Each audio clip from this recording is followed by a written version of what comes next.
What would Socrates say to that? It tickles my fancy. Oh, okay. Okay. Goosies. I don't have hair. Oof. You got Marcos. That's not. Wait. Yeah, That's true. You do got me. Get over here, Marcus. Let me look you. They don't want it. Tobin and Leroy, ready to deploy. Had to hit it with a little journalism, but that was a decoy. Better have about me, boy. Okay, Leroy and Tobin, hold to the show, man. Steers on the stars with the show, and till then his half moon open. Sometimes go taste like a smell, man. No proof, I'm a lie about a motor. No proof, like I always wanted him, I never hated him, I never traded him, and if I did, I never ever traded him. You know what is a star? Like in the city, the driver's side fly. Wish I could large, so many more. 10 in the more, never a bar. 8, 10 in the more, 2 to the P. Nothing to you, but it's something to me. Handsome as ever, and cute as can be. You can watch us on YouTube with view for free. Ay. This one time for the Twitch. This one time for the text. This one time for the phone line. Whole time, wonder what they gonna do next. You know, I just wish you guys would stop the quibbling. Morning, everybody. Tobin and Leroy here with you on a hump day. Hump day. Hello, Leroy. How are you? What's up? You know. Had to chase the Panthers around. Finally got them, and then they look out of sorts. They don't look like the Panthers that we've seen. And Well, I wonder why they got half their team. no, I know. I'm not. Listen, I'm not. And then Carter Vergage had to go have a kid. You know, be a responsible father. You know, be there for cherish the moments. Listen, sometimes the reasons are the reasons. They're not necessarily excuses. So I'm just saying, you know, they got half their team. It's frustrating. They don't look the same. It's frustrating. It's and look, like you're only going to catch. Aaron Ekblad said it yesterday. He's like, listen, Marchand was carrying us, and you're only going to ride that lightning for so long because the guy was scoring like Wayne Gretzky and Ovechkin combined for the Cats. You know, they just don't have enough firepower right now. It's just, It is what it is. You know, they have nothing on the power play. The only goal yesterday was an incredible shorthanded goal by Rhino. And, Bob not a great first period, but really locked in, had a great rest of the game, basically kept it within reach. And they get another one. And I think the thing that's frustrating is Toronto hasn't been playing well. They lost to Calgary. In the bottom of the Eastern Conference right now, but it's kind of one of those things where at the end of this season, the regular season, you're gonna just hope for health and getting there, right? Yeah, and then have to just go from there because. And the other thing is, like Paul said, this is like, look, we're not getting saved out of this thing anytime soon. Like Lusty's gonna be back. They'll get Kachuk back. It sounds like by the Winter Classic, they were saying yesterday is the hope. So we're still like a month away from getting Chucky back. That'll certainly be huge, but he's coming off of an injury. I don't expect him, we saw him in the playoffs come. I don't know what to expect from him when he comes back, how right he'll be. Right. I do think and I said this when this injury happened. It's so hard to lose Barkov. It's so hard to lose Alexander Barkov. He's the soul of the team. He's the mother bleeping captain. And while I think Kachuk brought the attitude and the attitude change for the Cats, I think that bled all over the place, and I think you could kind of fill in his Kachukness of like those timely stuff. I think Marchand can bring a lot of that stuff. The way Barkov just plays the entire ice and just does the overall skill, he's by himself. The trickle down from everything. I just think it's such a hard thing to overcome. It's not impossible, and then it's especially a hard thing to overcome when then you add a Gadjevich is gone, a Kulikov is gone. Like it just keeps chipping away, and you're bringing up kids from the checkers, and you're like, hey, come on, Devine, go do stuff for us. Samoskevich, be amazing already. You got to be like Lundell. You got to be amazing right now. Right. And so they're just, it's a tough spot they're in. It's a tough spot. It's frustrating. But I think it's hard to get mad about it because it's like everybody understands it is what it is right now. Right. Just hang in there. Hang in there, guys. Keep it close. You have this crony, John Tortorella, up there yesterday. And he's like, I got to tell you, I'm really worried about Bob. Bob played so much hockey. And like, shut up. He didn't like you in Columbus, and I don't like you now. Oh, he's so old. He can't play this hockey. I used to get it with him. I said he worked out too much. Oh, yeah. Well, then who was right? Torts. I'm lashing out at him. I'm sorry, Tortorella. Yeah. Just I mean, don't I have get it. It's frustrating. my hockey team right now. It's like, what's worse? Frustrating that you're not winning, or more frustrating that you know why you're losing and there's no, there's no quick nothing fix. that's going to happen anytime soon. There's no quick fix. Right. They gotta, they gotta be on just on point with everything. But it's like the power of the Panthers. Yes, they had amazing players. They have a Sasha Barker, but then like the trickle down, just like we're talking about the lines that went for this team, and now it's like every one of them has had a chunk taken out of it. Every one of them. And hasn't happened that Swaggy's had a slow start to the year. Bennett had a slow start to the year. It took Rhino a little bit to get going, but nobody's really. They haven't all been flowing together.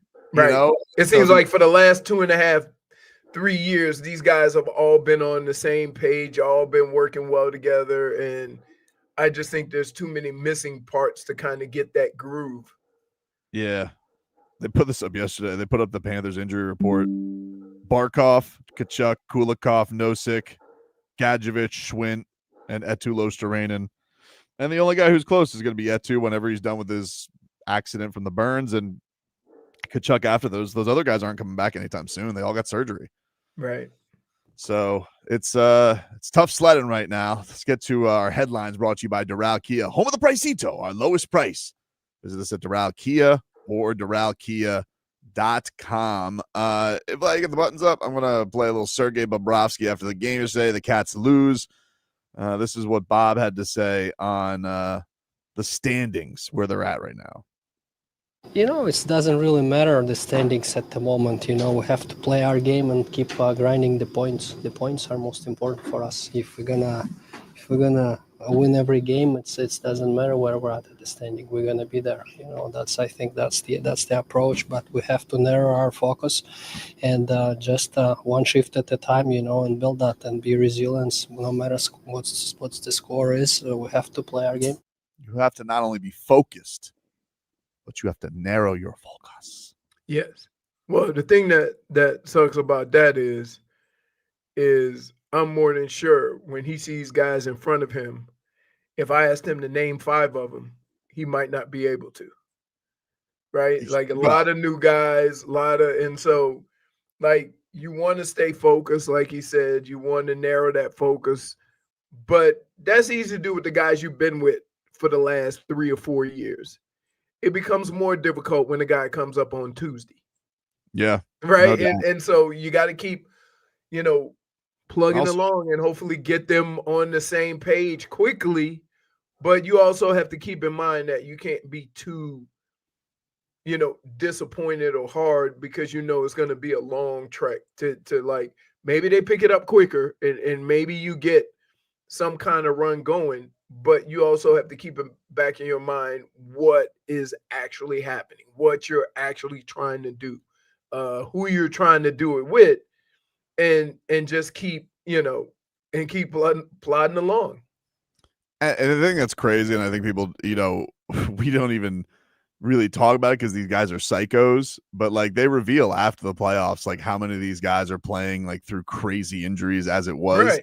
They've been through 3 Stanley Cup final runs. It's not just that they've won back to back; they've been to 3. Right. And it's a grind. And it's caught up with them. Like they've had pretty good injury luck outside of the Kachuk thing, Right. and some Ekblad suspensions. But other than that, they've had some pretty. Now, like this is just one of them snake bit seasons right now. This is more of Bob on how they get back to it when he was talking to the great George Richards in the locker room. We hear a lot from guys. There's some things we need to clean up. Again today, you got, or not again, but down 2-0, some defensive breakdowns. What do you guys need to clean up? Do you feel that to help you guys kind of get out of this? But it's never been smooth, It's never been smooth. It's never been like we like dominate everybody 5-0, 6-0. You know, we were down, we were up. It's the hockey, you know. There is good teams against us. You know, there are good players and good hockey clubs, and it's the challenging. It's the challenge, and again, we have to just be resilient and do our things. Cats right now, 25 points, bottom of the East, behind Buffalo. Oof. It, like, yeah, man, I get it. It's kind of one of those things where, and the thing that sucks about sports is when you've been on the run that they've been on for the last 3 years, you look at all the reasons why and go, all right, we understand. If they have been losing, then the same reasons, all valid, we totally go at differently. I guess the definition of what they're going through right now and how patient we've been is ring protection. Cup protection. Cup protection, right? Ring protection, yeah. Because I can't be mad at them. What do we really do? If you've been in the Stanley Cup 3 times in a row, you're more inclined to say, my guys are tired. We're banged up. We're whatever. If you haven't been there, you're like, we need some guys who can play. What do we? You know who's tired? The Chiefs. You see it. The Chiefs and the Yeah, Panthers look the same. They're worn out, dude. And the Panthers, They played a lot of football and a lot of hockey in the last.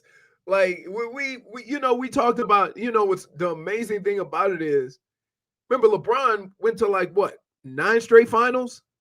Mm-hmm. Right. Yeah, so when you saw him, that's why I always took that 2-week vacation. that was smart. So when you saw him at the end of the finals, like holding his knees, like looking like an old man, yeah, he aged. He aged like 2 years in those postseason, those He's long played runs. more basketball than a lot of folks simply from all the finals he went to. Speaking of early injuries, by the way, the Warriors. Don't worry, guys. Jimmy will be good after Christmas. Hey, Jimmy got hurt. Hey, after Christmas, I'm telling you. No, wait, Jimmy got hurt yesterday. He got a knee injury. Yeah. Oh, wait a minute. Sore knee. Hold on. We're talking about injuries. Hmm? Leroy. What? I've never heard of an adductor injury before, but one Zion Williamson checked out in another 3 weeks because of another adductor. He had suffered an adductor injury. I've heard of an abductor. I think I'm officially off the Zion thing. But now I've Oh, heard. really, Tobin? Yeah. Really? You waste more of our energy trying to talk you out of guys who don't never play but have talent. It's been 10 games. He's already hurt his hamstring and his adductor. Right. That was an adductor. It's got something. Listen. He said it was Here's the thing about basketball. The hip connector. It's thing. in your inner thigh, buddy. Right. But here's the crazy thing about those injuries. They're all attached to your core. So while we think it's a groin, that thing loops around and attaches to either inside, or around to the hip. And when you hurt one of those, you can't move because it's your core. And so when you talk about all these core muscles, and there's a boatload of them, when you tweak one, it affects everything you do, from laughing to turning to running. And so, yeah, it's nagging. I just like to know how you suffered that injury. That might not have been a basketball injury. Too horny? You think some hip thrust?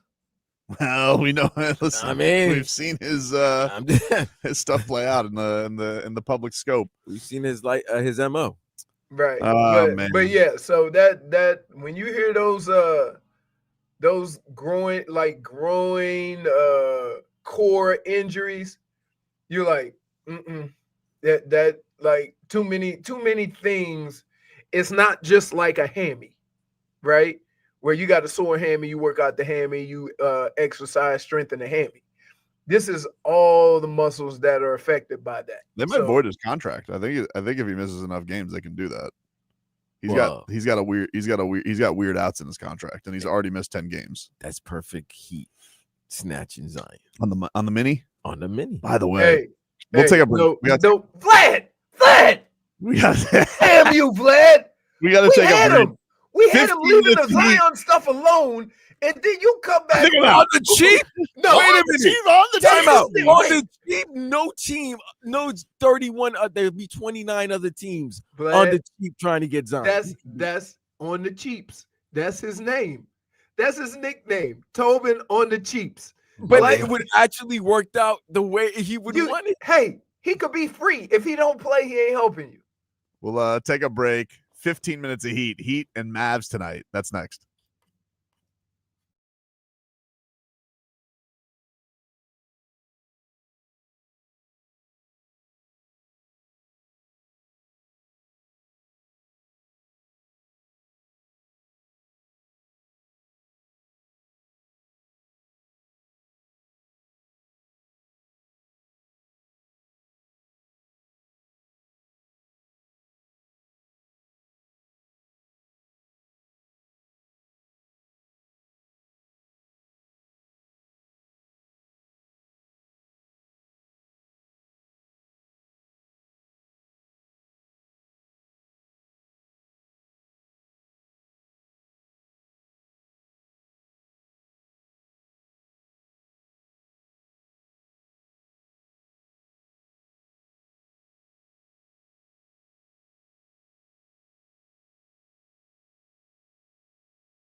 Bum, bum. 15 minutes of heat here, brought to you by the Lexus December to Remember sales event. Get offers on select models for a limited time. Learn more at Lexus.com. Miami Heat back on the hardwood tonight for a couple on the road skis. Heat 14-7 on the year. They take on the rat bastard Dallas Mavericks. They'll always be the rat bastard Dallas Mavericks to me. They get going today at 8:30 from American Airlines Center. I once watched the Dallas Stars game there with Hockman and Crowder when we were there for a boxing radio row. Didn't feel right. I didn't like being in that building, although the Heat did win a championship in that building. So there was that. But we happened to sit right under the 11 banner, Leroy. I didn't care for that. I didn't care for that. But you were there to see hockey, right? I was there to see hockey, but you can still see the banners up there. So we were sitting. I know, but ridiculous. Anyway, that gets going tonight. The Mavericks should have street clothes playing today. I think he's back. Who? No, he's been back, bro. Yeah, he's been back. Yeah, he busted Jokic's ass on Monday night. He's so the Heat will get a more healthy, although they still I think Gafford might not play tonight. So they might have, but we could more time from Kalel, or you just put Bam on him. Well, that's going to be an interesting one because we have seen Kalel's minutes go down a little bit since the return of Tyler Hero, but this is probably the biggest team that they've taken on. Right. So I would be curious. Might go Bam and Kalel at the same time?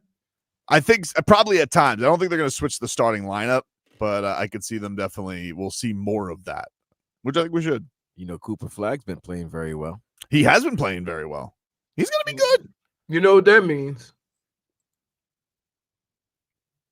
Tyler Hero. It could mean Tyler Hero, or it could mean that Davion. Could mean Davion Mitchell. You know they're gonna mix up them clothes until the right shirt fit, and you know what that is. I mean, like it's not a secret. Every team that the Heat play, that's what they try to do. Yeah, I think the thing that's good with this team though is, you know, I do think that it is set up. They do have a lot of protections on that. Like they do have a lot of good defensive personnel for this team. They do. They do, but guess what? The old pick and roll, the old that always you always see Tyler across. He can spread his hands out and whatever. But my thing is that what the Heat have done is if you want to play that half court style of offense and kind of pick and roll your way to a mismatch, we're gonna boat race you. And so that has been what has happened is that, you know, they get down on their scoring in and try to run that offense, and then he take the ball and run. Now you're down 15. Now you're down 10. And that becomes hard to methodically, you know, find the perfect situation to score on when the other team is just running up and down the court. Yeah, I did ask Norm after the game this past one about the fit with Tyler, because that was obviously the best game they've all played together, hitting a gazillion threes. If I told you he was the coach, you wouldn't know the difference the way he talks. He's very buttoned up. Norman Powell, he is very buttoned up. Right. Got a lot of things to say. Very professional. Professional's professional. Pro's pro. Some will call it. But this was Norm on how the offense is how all the starters are fitting together. Yeah, I think it's getting more comfortable for all of us, you know. Every single game is going to be a little different in the flow and how it goes. You know, Bam started off really hot, getting it going, so feeding him. And then Wiggs was getting going, especially early in that first quarter. You know, so it's all about all of us, you know, picking our spots and playing off of one another. We play so fast and have so many possessions that, you know, everybody's going to be able to get their touches and find their moments throughout the course of the game. But I think our focus being on the defensive end and being able to get stops and get out in transition kind of fuels everybody, and everybody's kind of able to get going. And, you know, tonight's really good. I mean, all of us scored in double figures, over 15. So I mean, it's really good when you have so many offensive guys that can get you a bucket throughout the course of the games in different moments that we can go to and rely on. But I think the more and more we play together, understand all of our spots and where we like to have the ball, we're just gonna keep growing, and the scoring is gonna keep coming in bunches. But our focus in that unit is definitely gonna be on the defensive end. Yeah. The thing has been that you can't take Davion Mitchell off the floor. He's too good. Right. You can't. So, and the size thing for him, it doesn't matter, which is a weird thing, right? It doesn't matter. He gets in everybody's business.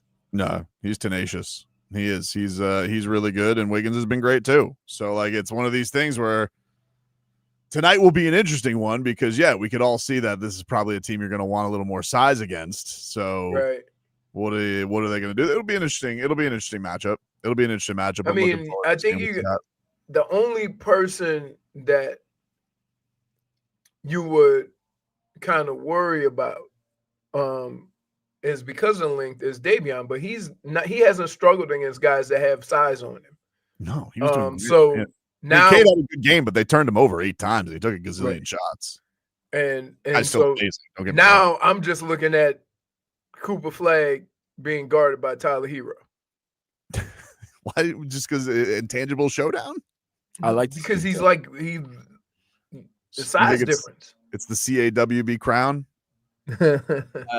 Tobin? Yes. Something. I want to cause controversy. Mm-hmm. I want to have fun. All right. I didn't listen to the show yesterday. I had things to do. Sorry. That's okay. You're not obliged. I'm sorry. Usually I do. Somebody's causing a stink. Who so? How so? Oh my God! You don't know who's causing a stink? Who's causing a stink? You mean in the NBA? In the NBA. Oh, okay. I thought you said Is it Ja? The Heat locker room. It's not Ja. Ja been talking about it. Hmm? Oh, you're talking about Giannis. Yeah, Giannis is apparently being a bit of a social media passive aggressive move with scrubbing the whole thing. The first sign. I just don't That's think always the first sign with these kids today. That's always it is always the first sign. No, it's that look, could be something, could be nothing. It's definitely something, Vlad. It's definitely something. But I mean, let's be real. They're not going to trade him this year. They're going to trade him in the middle of they'll trade him in the summer. In 2 months they could trade him. They could trade him. I'm not saying they could. I'm saying they could trade him, but they're not going to trade him. They'll trade him next year. And you know what else is gonna help with him not getting traded? Nico. You want to be on the hook for that? Oh, with how he's playing? No. I'm just saying. I'm talking about Nico. Was it Harris? Oh, okay. Him trading the superstar. Right. In the middle you don't of want the to be season. Yeah. So you don't. Yeah. I think it's Horst. I think is their guy. You don't want to be the next. Not if the superstar wants to be traded. Yeah, the thing is like he's not going to trade Giannis without getting a haul, and it's tougher in the middle of the season to make these trades. So that's why I don't think it's happening. It can happen. I'm not saying it can't happen. I'm not saying it can't happen. That are willing to offer some good prospects. San Antonio. Think about this: the two teams on the comeuppance are the two teams that have the most equity to trade. Like OKC, if they just wanted to get crazy, could go get Giannis. Sure. Right? Go get Giannis. Yep. I mean, but yeah, you're gonna get a Garden Gnome back, and they don't want that. Yeah, but he's off contract after this year. So like if they just wanted to clean the books, they could do that. Here's the thing that's the problem with the Bucks is you're almost in a Clippers situation because they've traded so much stuff to help Giannis over the years. They don't have a lot of draft capital. A lot of their picks are out the door.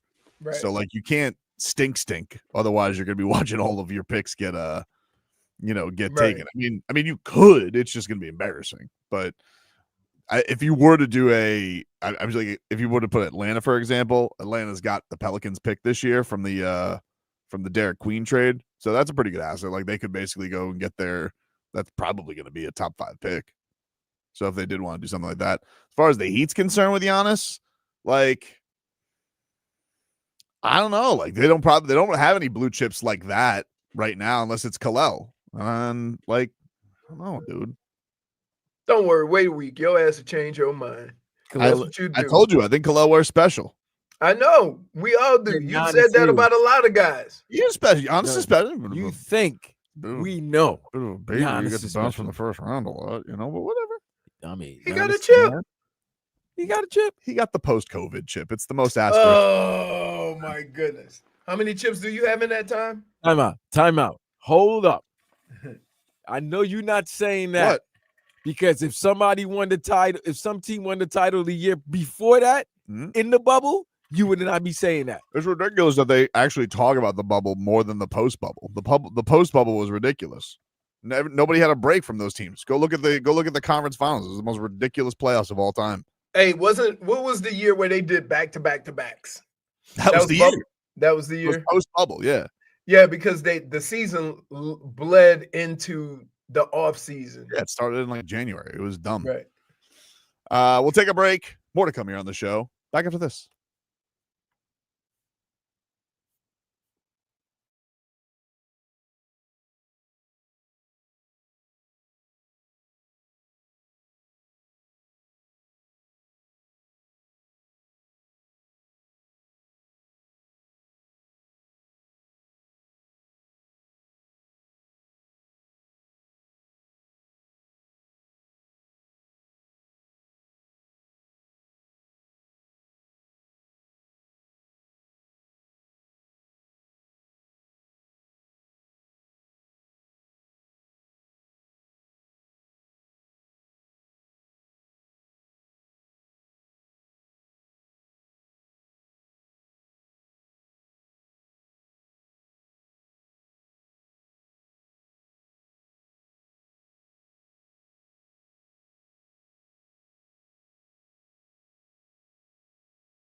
All right, welcome back, everybody. Tobin and Leroy here with you on FM 104.3 WQAM. Want to let you guys know that we got a great show coming your way down here in Florida. It's called Rockville. The Welcome to Rockville Music Festival returns at Daytona International Speedway May 7th through 10th and features Guns N' Roses, The Foo Fighters, Plumber's Crack, My Chemical Romance, Godsmack, and a whole lot more. We got your chance to win a pass to all 4 days. Just text the word Mayhem to 20357. I thought, is it Mayhem or Mayhem? Mayhem. Mayhem. Mayhem. Mayhem. Mayhem only exists in May. That's you guys want those tickets? Text Mayhem to 20357. For more information, go to WQM.com. Tickets also available for purchase at welcome to Rockville.com. It's a text contest. Message and data rates apply. Time out. Don't text and drive. Did you name it? Is there a rock band named Plumber's Crack? No. You don't know about Plumber's Crack? Wait a minute. And then on Monday, you said another name that was weird. Did I? Yeah. Puss. It was something Puss. Yeah. Right? You remember that, Leroy? It's in the liner. No, I know. He been doing this for every year. We do this. I don't know what you're talking about. Coming up with some weird ass rock band's name. I'm just reading the liner, Vlad. You can come look if you want. It's in the liner. It's on the liner. You could look even on the rundown. I'm not making this up. You know, I can't throw all the bands in. There's a lot of bands at Rockville. So I'm just, you guys do with it what you will. Puss. Yeah. Wasn't it Rhino Puss? Oh, yep. They rock, dude. Thank you, Rhino Dr. Tabag. It was Yep. Rhino Puss. Mhm. And then now you're telling me Plumber's Crack. Yeah. Oh, Jesus. Yeah. More to come I at bet. Rockville. I bet that's the next rock band's name, too. They sent Chris Paul home overnight. Yeah. Wait. What the hell is that? Here's the craziest thing. Here's what the headline said. The LA Clippers have informed everyone that Chris Paul is no longer with the team. Like they didn't cut him, they didn't fire him, they just sent him home, I'm guessing. Did I watch Chris Paul's last game in person? Did I watch Yes. history? Is he going to get picked up by anybody? No. Look, he's very old. He's very old. He's not very good anymore. And he's also picked up by somebody. Who do you think? Houston? Maybe his boy LeBron. I don't know, dude. Things are not great with LeBron and the Lakers right now. Did you see what happened with him and JJ Redick the other day? That was pretty bad. Yeah, like No. LeBron, you can't be chit-chatting with your boys. Oh, dude, JJ Redick. Which, listen, podcast boy, mind your P's and Q's. All right, don't bite the hand that feeds. He's the one who got you the job. He's not gonna bite the hand that feeds. Maybe he goes back to OKC ends his career. I was thinking Houston. Like I thought Houston because they kind of need like a point guard. Or maybe Charlotte. even though he's not right. You go back to your home state. Could you imagine Chris Paul and the Melo Ball or Chris Paul and the Melo Ball on the same Well, team? who cares? It's only for 4 more months. He's Well, the gonna thing is, retire. Chris Paul's kind of a pain in the ass, and I He think that's is. probably what happened. Is he probably called Ty Lue and he says, "This is what your response was," or he probably looked at James Harden and goes, "Stripper hammies again, just like Houston." You know something was said. Like you don't just send the guy. That's a dude. I understand he's washed. He's on a minimum deal. And it's not like they're home. They Right. just started a road trip. They were in Atlanta, and they tell him at 3 a.m, or he gets news or gets wind of it at 3 a.m. I've just been told I'm being sent home. Something happened in that locker room where he told somebody they were soft. Yeah, pretty Had much. to be. You can't just that couldn't have been the breaking point. Was Chris Paul? So he probably what was it? They lost their 6 in a row when they Something lost to the like Heat. that. So Something maybe like they that. had a meeting and he probably went off on. Yeah, He probably went off and he goes, "Look at him," because James Harden was probably sitting there covered in glitter. He goes, "Look at him. What are you doing? You're not a professional. You weren't a professional in Houston. That's why we broke up. And now you're still not a professional." And they probably were like, "This is gonna work." That had to have been what happened. Like it can't just be bad. You couldn't have just realized Chris Paul was washed. Like that couldn't have just See, happened. now you just open a whole can of worms of what might have happened. I think they must have had a meeting, And James, now you're making me think James Harden was like, man, after this meeting, I'm going to, Chris Paul's not been one the to bite. Megatits. Yeah, he's not been one to bite his tongue. And he wasn't there. He was probably not too fond of the fact that after they just lost their 6 in a row, all the guys are going to like nightclubs in Miami. The thing is with Miami's done this now 3 times in the last 2 years where they have sent teams to player meetings because nobody acts professional in this city. So like you lose the Sixers. Was James Harden on that team? No, he wasn't. That was when Joel Embiid got yelled at. Probably also at Tootsie's.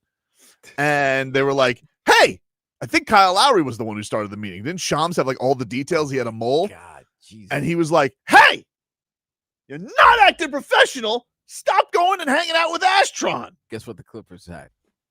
Guess where their next game after Miami? Atlanta. Oh, come on. I mean, he's what are the unders today for James Harden? Come on, bro. Like he went straight from Tootsie's to Magic City. Like he's got the lemon pepper lose, and he's just sitting in the VIP lounge. The lemon pepper lose. That might be the name of his album. It's straight from Tootsie's to Magic City. Like, dude, just go whatever his over under. Bet the unders on James Harden today. What do they have next? What's next on the stripper list? Like, is he making VIP appearances? He's just cleaning up. Hey, he plays in all. You know, he come on the East Coast trip. Oh, dude! I mean, you get the back-to-back Miami, yeah, and Atlanta. That's what you want. I got to look at the schedule. Let's see. We looking at the Clippers. Oh no, they got 2 days off, and then they go to Minnesota, Memphis. Memphis got a little action. You got Minnesota strip clubs. I don't know. You have to ask Leroy. Leroy? No, Minnesota closes at 1:00 and the cops line the streets. So they definitely staying in Memphis a little bit longer. And guess where he closes the road trip? New York? Houston. Oh, this is wait. You think he got this road trip just with 2 cheeks on it? Dude, this is like the ultimate James Harden road trip. He's like, this is the greatest. He gets 2 cities where he can rest up from having all the fun in Miami and Atlanta, and he closes it off going back to his home. So how much you want to bet when he's either in Memphis or Minnesota, he scored 50? I'm sleeping. Yeah, he's going in. He needs a bounce back because if he's gonna got score like 50. He's got 2 days off till the next game. So, he'll have a day off to sober up for the Grizzlies. Maybe, but tonight. Desire says Minnesota strippers have coats on. Point for unbelievable. I ain't gonna lie. It man, it's cold. Probably you go to Minnesota strip club. Everybody's got a turtleneck on. We're like, we get the idea. It's too cold, dear. Instead of tassels, they got turtlenecks. Hey, but check this out. It's well heated. You ain't gotta worry about that. There's a fireplace by the pool, dude. Different meaning for chestnuts roasting on an open fire. Here, you know why? You know when you want to know when you know it's warm in a cold place? I'm gonna give you 2 words. Point for when you walk into a establishment and they have a coat check, you know it's toasty inside. Yeah. That's crazy. That's a great itinerary for That's crazy. Wow. That's the reason why he kicked Chris Paul. He probably saw, like, I bet you Chris Paul probably saw him coming back from the hotel lobby at like 2 a.m. And he's just like, no, we're not doing this again. And then Ty Lue's like, listen, dude, if you can't handle James Harden being on the strip club tour, you're going to have to go home. He goes, but this is not professional behavior, Ty. He goes, you know what it is, dude. You know. But old school players don't understand how coaches nowadays are just trying to manage personalities, right? You trying to let them do long as you can get the production out of them. Yeah, but then he's like, yeah, but you didn't get the production out of him. You benched him 10 minutes into 1 minute into the second half. He goes, yeah, that did happen, but it was Art Basel, He started sweating and he smelled like Hennessy. Oh my dude. I saw it you could just I'm sure Davion Mitchell, as soon as he was like, whew, like the first possession, stole that ball, got away from him. It's like, man, you smell like Tootsies. This is crazy. You can smell the wings on his beard. Davion Mitchell's probably never been to Tootsies because he just spends all of his time in the gym. He goes, what's that? I would bet you, like, if there's one person who didn't know what Tootsies was and they've been in Miami for a long time, it's probably Davion Mitchell. He's the only one. I don't know about that. Everybody know what Tootsies is. Maybe. He's married to the game. The reason you don't step out to Tootsies, we all step out. Take a break. We'll get you caught up with your headlines, including, yes, the Miami Hurricanes. Screwed. Back after this.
Nah, must have scared Leroy off because he knew he was going to talk about the Hurricanes. Oh, come on. Oh, man. Welcome back, everybody. Tobin and Leroy here with you. Leroy went to go talk to his friends in Cleveland. Enjoy that, Jay Crawford. Get to our headlines brought to you by Doral Kia, home of the Pricito, our lowest price. Visit us at Doral Kia or DoralKia.com. What do you think they're going to talk about? Ohio State beating Michigan, so he has to eat some crow. Yeah, probably. I hope so. I hope so. And then Shedeur. What are you going to talk about Shedeur again? Yeah, that's what I'm saying. Shedeur. I told him I was trying to tell him about Dylan Gabriel's fiance getting with the busy thumbs on Yeah, TikTok. Twitter fingers. So you got to be. We got a controversy now. The drama's gone the other way. All of a sudden, Dylan Gabriel's got the baggage. So it's quick. You never know. By the way, we got a pair of Heat Kings tickets to give away before the end of the program, so keep on listening to that, and we will get along to it. Headlines brought to you by Doral Kia, home of the Pricito, our lowest price. Visit at Doral Kia or DoralKia.com.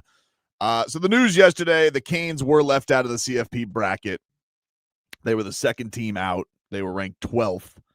Notre Dame remains in the top 10 rankings, so they get that kind of last at large. Alabama moved up, even though they were in a dogfight with a terrible Auburn team. But they should have been ahead of Notre Dame from the jump. I mean, whatever, dude. The point, look, Notre Dame's the annoying one. They left a window open. That quack who comes on afterwards to talk to them, and he's like, so is there a chance Miami could still get in?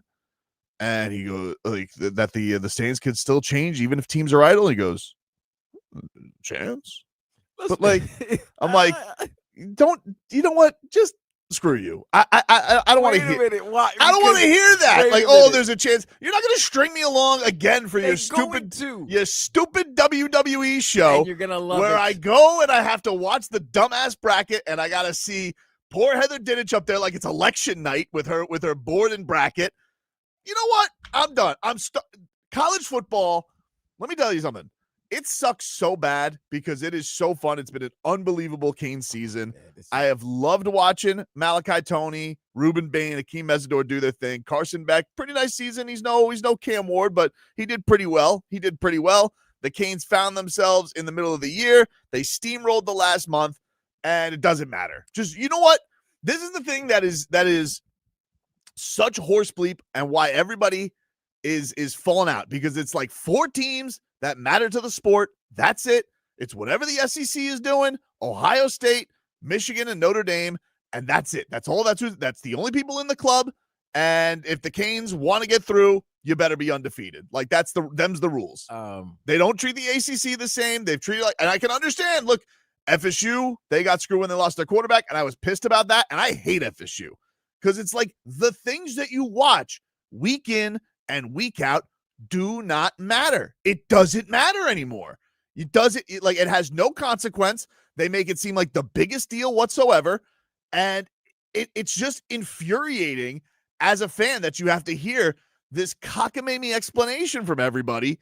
And it's like, well, FBI and strength of schedule. Every time in sports, Vlad, from the history of time, the number one thing that's mattered is who won a game straight up.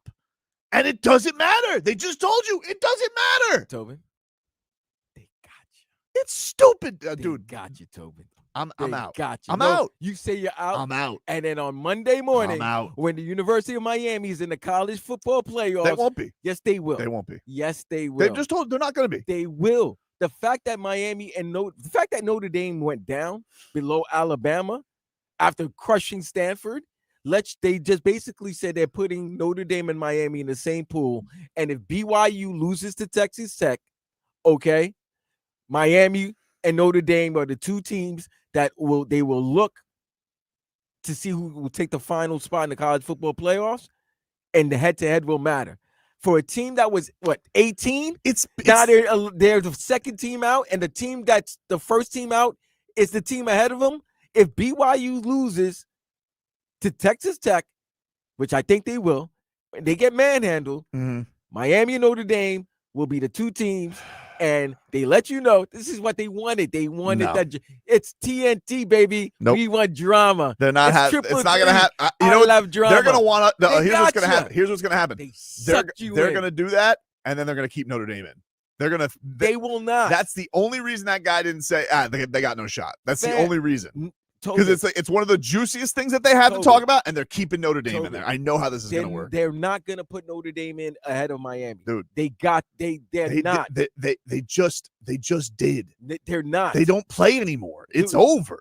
And the guy just let you know that the teams that are not playing this Saturday or this weekend can move up. Yeah, So because they he wants to basically saying, so he can string me along. You think I'm going to be a sucker? You're gonna be, I'm not going to be a sucker. I'm not falling for it anymore. God, I can't You're not wait. going to string me along for the chance. On We know who you want. Sunday afternoon. Go at ahead. 1:15. Go to your YouTube Dude, channel. I'm not. Go to Tobin's YouTube No, I'm channel. not. And then when Tobin's celebrating, I'm telling you. because the University of Miami is in and Notre Dame is not, That's not going to you're happen. going to be like, finally, It's the not gonna college happen. football committee, the college football god finally shine and bless the UM. Head-to-head does matter, bro. It doesn't. It does. It doesn't, dude. It's They've going. been telling you they've had the same record all season, and they've told you it doesn't matter. They like to do it on some fugazi build along the season. Here's the It's completely. You know what the funny thing is, Tobin? All along these past 3 weeks, and this is why everybody's, oh no, they don't want to.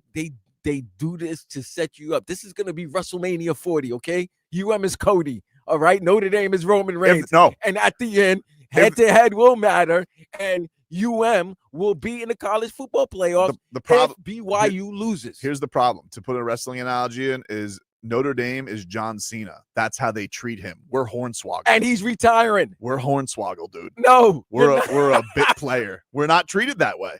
I don't like it. You'd think the Canes would be treated with some kind of royalty in class, top ratings in the ACC, one of the biggest brands in college football. You think, but they are constantly treated like a stepchild by this damn committee.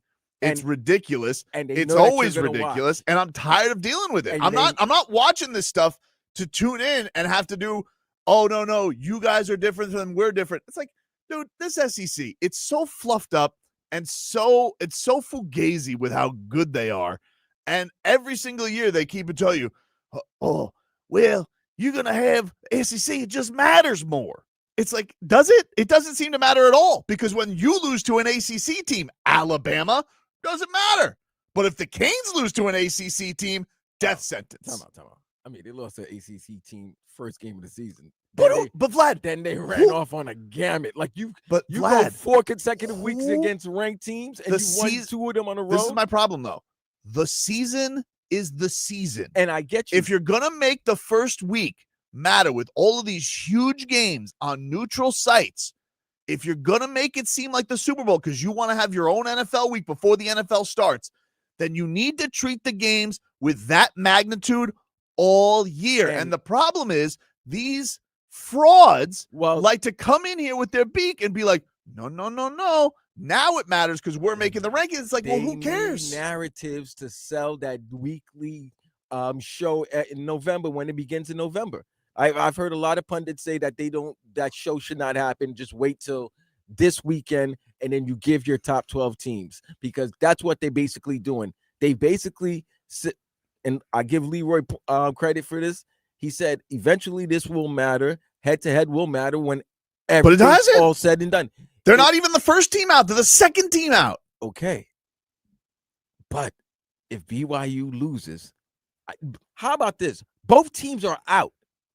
Okay? Both teams are out. That's it. So if BYU beats Texas Tech, none of the Notre Dame and Miami are out. If BYU loses, then the committee has to talk about Notre Dame and Miami. Okay, eye test, you could say Notre Dame is probably the better team if you wanted to say from week 3 on. But they're also going to take a look at Miami, strength of schedule, the way they've been playing the last month of the season, and the number one damn important factor that people want to say it's not, but it's going to matter. Because there's coaches that are in there, and coaches know. If you beat a team, this is all set up. Man, let me tell you this. This is all TNT, baby. This is all drama. This is WWE. I'm telling you. This is all WWE until Sunday afternoon when you're watching at 1 p.m. Wait, is it at noon? Because I don't know if they probably want to interfere with the NFL. What are you talking about? The college football selection when they announced the bracket. Oh, I don't know. I'm not watching. I don't care. You're gonna watch. I'm not watching, You're dude. gonna I'm watch. out. Oh, you're watching. I'm out. I'm not watching. Pupils What? will be on there, bro. Vlad, Eyelids, what the is whole nine. what is the point of watching all of these? It's not even, the sport doesn't even matter anymore. We're sitting here, we're debating nonsense. It's so dumb. Never in my life have I watched things have a result that showed me what they were. Full season, full off season to prepare, both teams healthy, and these jackasses in Notre Dame got to be like, "Ooh, who's your first game with the defense coordinator?" Yeah, it was for Heatherman too, dude. He shut your ass down. Like, I just, it doesn't matter. It hasn't. If it would have mattered, it would have mattered from the start, not last minute. And they want to be pinned in there because they want Notre Dame and all their Notre Dame money to flow down to the playoff spots. That's fine. That's really what it is. Whatever. We get it. Okay, they travel better than the Canes. That's how they treat it. Fine. Whatever, dude. Enjoy it. Enjoy your fraudulent championships. Enjoy your stupid made-for-TV event. You extend to the playoffs just to have more arguments about this stuff. That's great. But this is dumb. The sport is dumb. And you guys are going to lose out because the Canes are a better team than Notre Dame. They showed you they're a better team than Notre Dame. They may have the best player in the country, and you're going to miss out on that. And you've done it 2 years in a row because you act like losing in the ACC is some they did 2 years in a row. They should have had the number 1 overall pick in the playoffs. That's neither here nor there. At least there I could say, hey, the Canes had an awful defense. They did, and they did that to themselves. Fine. This time they did. You were like, oh, they're going to take it. They took care of the business. They took care of their business. It's enough already. I'm so sick of this. I don't think this is Canes against Notre Dame. I think this is Canes against BYU. And if BYU loses to Texas Tech for a second time, they get manhandled. Miami's going to be in the college football playoffs. Great. The head-to-head will matter, and college. So glad that a game between Texas Tech and BYU can settle who's better between Notre Dame and Miami. Guess what? Both teams got 1 loss. So glad. How many losses does Notre Dame and Miami have? They have 2. Okay, then that's it. Where are they at though? In the ransacked Big 12? They, for some reason, the committee likes the Big 12. If you see that, there's like 3 or 4 teams in the top 25 from the Big 12. It's ridiculous. This whole thing, I'm just out on all of it. I'm out. It's just not. It's not enjoyable to do this stuff every single week. I'm fighting with Leroy about it. It's silly. He's yelling at me. I'm yelling at him. And you know what? This is they're breaking homes. They're breaking up homes. And you want to know something? When I like to watch sports, I like it to have some consequence. And what I'm going to find out is, doesn't matter. Doesn't matter if the Canes win week 1. They play Notre Dame next year. It doesn't matter. Whenever it is, week 7, whenever the game is, won't matter. Head-to-head has always mattered. Texas beat Alabama. Texas got over on Alabama a couple of years ago. You know why? Because they beat Alabama. It's ridiculous. Hate it. It's going to listen. It's a crock. The whole thing is completely bogus, and they're treating the Canes like they're some second-class citizen. And that's fine. Enjoy your Notre Dame travel. Your Notre Dame travel. It's really beautiful. Great. Good for you, college football committee. Listen, you hacks, you bums. Get UM fans. Save your money. Get ready. Go to what's the word? Oxford, Mississippi, because that's where UM will be going to, I believe. Oh, great.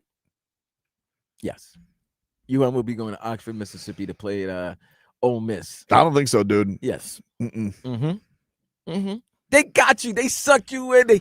They pulled a Tobin on Tobin. Well, here's the thing. Why would you suck the Canes fan in if you've just dragged them along every single week and you've said that this doesn't matter? Why do you think it's going to change? Because it's easy every week. Oh, why are we 18? Then the following week, oh, why are we 16? And then the following week, why are we 12? And then the following week, why are we still 12? And Notre Dame is ahead of us. And now Notre Dame is falling. If you really cared, but if you really cared, you would just switch it. It's dumb.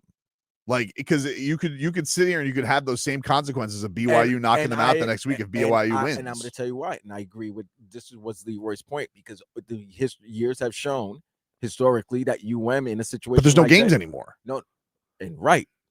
Okay. They're both idle. Both are idle. So then basically it wasn't only UM and Notre Dame that was in a cluster. It was also Alabama and Oklahoma and BYU. Yeah. No teams. Other teams that Canes are better than. The 2 losses. They looking at their strength of schedule. Sorry, I'm sorry. I know I'm a UM diehard, but guess what? Alabama's wins have been were better than the wins that UM had this Is it season. the wins or the losses? Because know the what I'm Canes saying? are being held against because their losses. Their wins don't matter. Their loss was to a team that the Canes obliterated. To a team in the conference that the Canes are held up against. You lost in the ACC in overtime? And you lost. You lost to Louisville? Oh, how could we ever handle such a shame? Well, they got beat by one of the worst ACC teams there was, and it's week 1, which doesn't matter apparently. So why would the Canes thing matter? Like, they're not consistent with this stuff. And that's the thing. Vlad, you might be right. Maybe that ends up happening. I doubt it. But the thing that's frustrating about it is, can the sports just matter? Like, at the end of it, can the sports just matter? It will matter. It doesn't, though. It It doesn't. will. They've shown you the entire time it doesn't. It will. It hasn't mattered. At the It end, doesn't. will. If you're an SEC team, it doesn't matter. If you're a Notre Dame, it doesn't matter. If you're the Canes, it matters because you're not part of the club. Tobin, it will matter. I have faith. I want to pinch your cheeks. Please, I'm not chubby cheeks. Back after this.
All right, welcome back, everybody. Tobin and Leroy here with you on FM 104.3 WQAM. Taking you guys up until 2 here on the program. Get to the mixed bag. We got Rats Off a Ship later on today's show. And we'll get into all that. Timbo Slice checking in. You guys can catch us on YouTube and Twitch. The channel 104.3 WQAM on YouTube. Miami 104.3 WQAM on Twitch. So check us on out over there. You guys can get in on the chat. Why? What? Why do you think there was anger?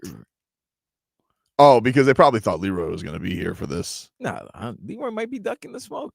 Maybe. I think Leroy is going to agree with me. And then what's going to happen? Okay, so but once it doesn't, once you guys, because I'll be here and I will apologize. I will say I was wrong. I have no problem being accountable and saying I was wrong. But listen, do you realize holding this off for this reason is stupid? It is, and just to begin with, do you not understand the frustration about it though? Tobin, let me ask you this: would you be talking about the University of Miami on a Wednesday morning right now after their season's over? Probably not. Okay. No, are you talking about? Well, I mean, I would like to talk about who they would be playing if they were in a matchup with somebody. Maybe, right? So if they were in the ACC championship game, maybe you might start previewing the ACC championship game today. Maybe, but probably more so probably tomorrow, 48 hours closer to the game. Malachi Toney got 2 ACC awards. You see, yeah. Guess what? You're going to be talking about this until Monday morning. No. Yes, you will. Nope. Yes, you will. Nope. Yes, you will. I don't think so. Yes, you will. If it switches up and if they change the rankings, then maybe I'll discuss it. They finally came to their senses, but I think I'm done. And I'm not going to cover the college football championship either. I'm not talking about college football anymore. You will be talking college football. Not talk unless the Canes are put in, I will never talk about college football again. You're lying because you're gonna talk about it September of 2026. Hard to say. You're lying. Stop. I'm done with this. I don't like this. No, I'm tired of this nonsense. Come on, man. Don't be saying that you're not gonna talk college football when you're gonna talk about it next year. Ridiculous. Date's house is early signing day too. I'm not getting into that. -1. High school kids. Ridiculous. Half of them are gonna leave in a year. Oh, I mean, you know who was a high school kid last year? Malachi Toney. Okay, then. Yeah. Okay. So -1 for Sass. There's no more of those guys walking around. That kid is. That kid is a unicorn. He is a unicorn. He's a unicorn. But there are some great young high There's school amazing players. talent down there. It's amazing talent. South Florida. That kid's it's a the unicorn. state of Florida. He's amazing. And they don't want him in the playoff. Tobin. They'd rather have They'd rather have them in the playoffs. Jeremiah Love is not. Oh, what did he do against the Canes? Wait, you want to remember? This guy is ridiculous. You want to remember? He's the one that led that second half comeback against the Canes. Oh, the window dressing. Stop. That's all it was, dude. Stop. But nonetheless, the Canes won the game, and they will be given their rightful ranking in the college football playoffs because head-to-head will matter. Because if they don't do that, then guess what we're going to be watching in the upcoming years? Every week one. Every week one. It's going to be the university. They're already doing that, though. Plenty of teams are already shaving down their schedules. This is stupid. It's only going to cost us. Right. Until it won't. And that's what they did. This is all for rankings, bro. I mean, this is all for TV narrative, man. This is ESPN. This is Disney. Yeah, but here's the thing. The thing is, Vlad, with it being made for TV, the TV sway is too strong. So, even Paul Feinbaum came out and he's before the season, he goes, they were better remember if the SEC is going to play schedules like this, they better remember. And it's it's you just don't, you're not in the club. That's the problem with it. And that's just how the Canes are going to be treated because they're in this godforsaken conference, which, by the way, I've hated being in this conference since they've been in this conference. They've never won this conference. It's caused nothing but heartache and headaches. The Big East was any better. Yeah, but it didn't matter back then. They were steamrolling everybody. So but here's funny thing, they should remain they could have remained independent. Yeah, but you might as well have. But you should have played Army, play Navy, play Air. Apparently, that's more vaunted. That's a bigger test. It's really it's crazy. That's how we live. This unbelievable unbelievable,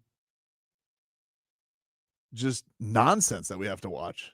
Angers me looking at the graphic on television right now. And that's why it does. Look at that. Look at you boiling red. Look at it's got you all upset. And then Monday, It's had me upset. It's had me upset for weeks. And Sunday afternoon, when you see the University of Miami in, and then that guy's gonna, Reese. You know, when Reese Davis talks, well, we actually we actually realized sports mattered. Like, and by the way, am I supposed to be happy about that? Then we look at everything as a whole. We don't look at everything in segments and parts. We put everything in a whole. Don't put us in. And when you look at it as a whole, Miami and Notre Dame finished 10-2. Yeah, that's but crazy. One of the two losses to Notre Dame was to University of Miami. Right. Oh, and head-to-head will matter. And then you know what's going to happen? All the ADs and head coaches that were about to scratch off some of the games are going to be like, oh, it does matter, and then put those games back in their schedule. Yeah. This was all to suck us in to watch 4 weeks of drama.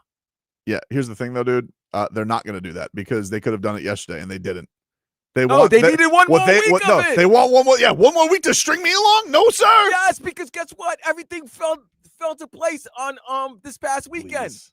Come on. Nothing changed. If they didn't do that, here's the facts about it. They should have been ahead of Notre Dame. What was changed? For a month, they should have been ahead of Notre Dame. What was changed? You know what's changed? Ridiculous. Notre Dame fell below Alabama. You know what that meant? Alabama getting to the SEC championship game, it put them ahead of Miami and Notre Dame. Good for them with their little dogfight with Auburn. Good for them. Hey, no, that's not a bad Auburn team. Stop. Okay. All right. That Auburn team better than that Pittsburgh team that UM beat. No, you're sleeping on Pittsburgh and Narduzzi. I can sleep on them all I want. The only reason you're sleeping on them is because the Canes dropped a hammer on them. And that's they why. laid the smackdown on them. So guess what? Lost to FSU. Everybody Alabama. fell in that 2-loss cluster. They all wanted DeBoer fired after that game. Who? Alabama fans. When did who fired? DeBoer. After what? They lost to FSU. And then what did he proceed to do? They can't change. Remember when they lost to Vanderbilt? They were all like, "Oh, listen, ridiculous." Alabama has the second best win in college football this season. Does it matter? Yes, I thought it's about who you lose to. And they went on and beat Georgia in Athens. Canes beat Notre Dame. It doesn't matter. It will matter. All that's mattered is who they lost to. It will matter. They got to make up their rules. Make up their mind. My guy, they got us. They got us. It's just like that's the point, Vlad. It's different rules for the SEC than it is for the Canes, and it's different rules for the Notre Dame than it is for the Canes. That's why the Canes aren't getting in. It's been told to us for a month, and the fact that you think you're going to string my heart along for another week is silly. I'm done. Good luck. Have fun with your championship. I'm not talking about your sport anymore. It's fake. It's fugazi. I'm gonna go watch a sport. You know what I'll do on my Saturdays? I'll watch a real sport like boxing. Wait, what? You're talking about fake and fugazi? I will watch Jake Paul versus Anthony Joshua. Another fugazi. Stop it. And guess what? Narratives to suck us into watch. And I hate that. Whoever wins should go ahead. Like this whole thing. I hate when that happens in the fight game. It drives me insane. Tobin, when this happens on Sunday afternoon, what are you gonna say? When the Miami Hurricanes are in the college football playoffs, they won't be. When it happens, okay. At least, all right, for you, because you're saying it won't. If it happens, what will you say? I will say that it's about time. Don't think I'm going to be happy about this. But will you say they got you? No. Why? Because I don't think I'm going to give anybody credit for doing something that should have been done for a month. Nothing changed. We've known Miami's better than Notre Dame since week 1. You want to know why? They played, Miami won.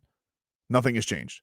And so if you strung me along, that's even worse. You want to know what that is, Vlad? A manipulative relationship. So I'm not here for that. I'm not here to be manipulated. So they can kiss my ass. Their sport is stupid. It's fake. The sport doesn't matter. The results don't matter. Notre Dame can go to hell. They're a bunch of bums. Wow, you putting and I don't want to hear about it anymore. That's crazy. And if you think you're going to string me along for another week with your stupid little Royal Rumble show, you're not. They got because I don't watch this sport anymore. I'm done with college football. Leroy, it's over. Leroy, I told him I'm done with this fake sport. Let you two go. So would it be a fake sport if Miami makes the playoff? Yeah, it was because it would have been fake the entire time. No, Nothing has changed. Listen, Nothing has changed. It's been my point the entire time for 3 weeks. Here. We will take a break. We can't. We literally, you came in at like 3:35, so we do have to go to break, dude. Like, that's not on me. We can get back into it, but just not now. Back after this.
All right, welcome back, everybody. Tobin and Leroy back with you here on FM 104.3 WQAM. Take you guys up until 2 here on the program.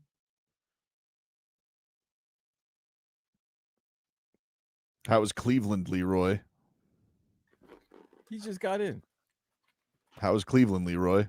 I had to own up to my defeat. Other than that, talk a little Shador. Found out that Deshaun Watson is coming back. Coming back where? I think if he's back, he's going to play. Wait. If Shador loses or plays bad in week That's great. 14, No. What an No, organization. that's You're not talking about even next year. like. Listen, how can I put this? There's certain things that, especially in today's football, there's a lot of things that have ruined quarterbacks that end up going somewhere and playing well. One of them is playing too early on a team that has no support around it. The only thing that Shador can actually learn on the fly is organization, how to get everything going or whatever. But if he doesn't have anybody getting open, to sit back and try to teach him to sit in the pocket when there's nowhere to go is doing him a disservice. I guess you could say it worked for Drake May. Drake May got his ass kicked his first couple of years. Yeah, but also First couple of years, it was last year. it was last year, 1 year. It's only second year. Yeah. Yes. Third. Yeah, No. so he got his ass kicked last year. But all right, like I've watched this team. There's no wide receivers. They run the ball well, so I would lean on the play action, and just know that he's not going to be a finished product. But there's too many teams in the situation with the Browns that have ruined quarterbacks rather than develop them and get them better. The support staff around Drake May is a lot better than the support staff around Shador Sanders. Not last year, it wasn't. Okay. All right. Never mind. It wasn't. Go ahead. Like, why are you saying it was? They were a terrible team last year. No, they had were. They were no offensive line. They had no receivers. He did not have a support system last year. That was last year. Okay, but he was also a first-round pick. That means that certain guys, you have an idea of, hey, let's just put him in there. He's going to get through it. I just think, it's not really even so much about that. I just think playing Deshaun Watson is like, I just think you should just cut bait on that. I don't know if he's going to play or not, but I just said, yeah, he'll probably play. Because if you look at Deshaun Watson, you look at Shador Sanders and Dylan Gabriel, and you got that money out there, you go ahead on. Yeah. You know what? This all sounds good. I need to hear Leroy's college football playoff rankings opinion. I said it. I said it yesterday. I said it. I've been pretty consistent with this. The committee has done everything they can to put Miami as close to Notre Dame as possible. Except when it comes time to make that decision, there's no way that they can pick Notre Dame over Miami with them being that close and one team beat the other team. They literally just did. They still have them ahead. There's no game. Don't worry about this week. It doesn't matter. The playoffs don't start this week. Okay. You got so many other things that can happen with these conference championships. I think the thing that's crazy about it too, that I understand what your take has been on this, and I don't want to keep bemoaning it because we've been talking about while you were talking to Jay Crawford, but you have more evidence of the committee making decisions against any team in this conference and decisions for Notre Dame than you do against it. Always and forever. Okay. And so we've been, you look at it as, they've been genuinely trying to move it slower and slower and slower. Well, these teams are done. Their resumes are over. They're not playing in conference championships, and they still have Notre Dame above them. So, but it's not here. I think they've already spoken. They want to do everything they can to keep Notre Dame in there, not put the teams in. There's so much that can happen in this final week. So I would say, and I would pretty much be stunned if this were to happen. There is no way Notre Dame should make it over Miami in the playoff. Then why are they ranked above them? Because it doesn't matter now.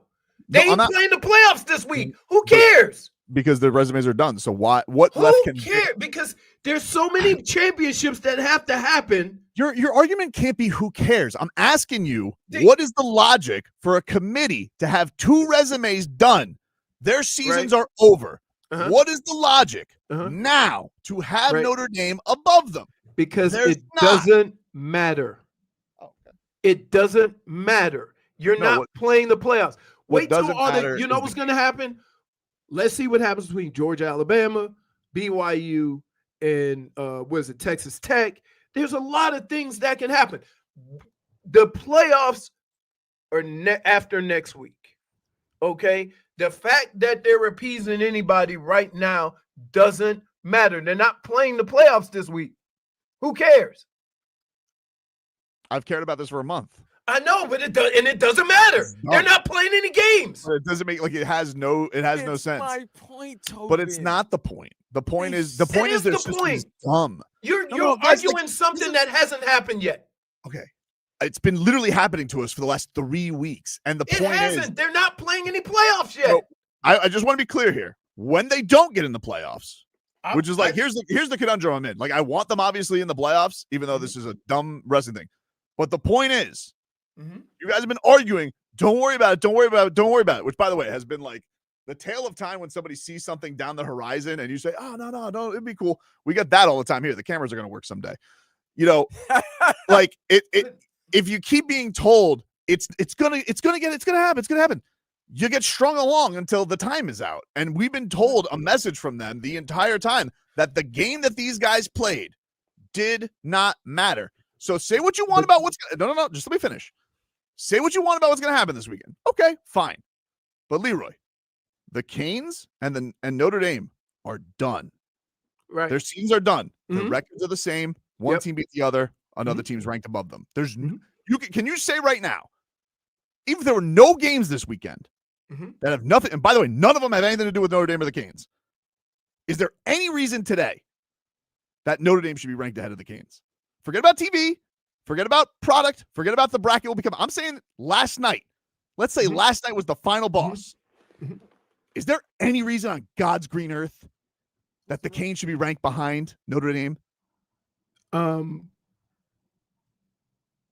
No, not really. But wait, listen, Tobin, do you understand they don't play games this week? Who cares? That's the point. There's nothing left to play. But there's a lot of teams above them playing that have to be figured out. Okay, guess what? What if I take and put Notre Dame at 11 and Miami at 10? Depending on who wins, they both could be out. So it doesn't matter right now.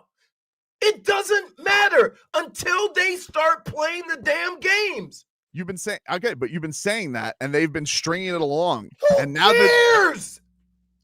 They're not playing games this week. It's so silly. Like, I don't understand. Think about this. Your argument can't be who cares. If is that how you have arguments with people who are upset by something? Is who cares? Obviously, I look at this and I say, this is wrong. What we're seeing here is wrong.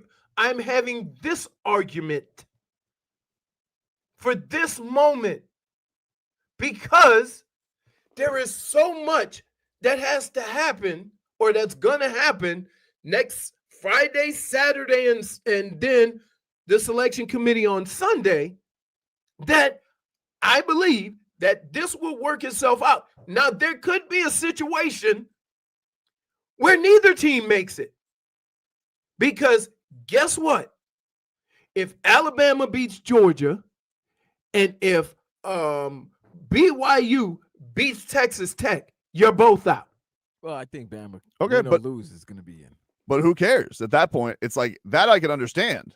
I'm talking about right now. Bama's not going to be in with 3 losses. But the Canes' resume is set with Notre Dame. There's no change. Tobin. So to appease you, and let me get this straight. If they were to take and put Miami 10th and Notre Dame 11th, you'd be happy.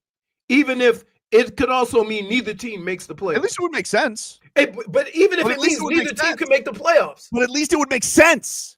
At least it would make sense, Leroy. It only makes sense when they start playing the games. No, but when you're saying one team's out and one team's in, right now Notre Dame's in.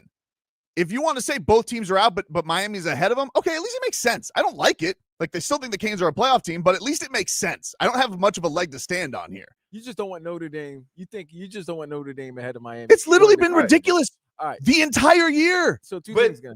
One, if BYU loses, Miami's in.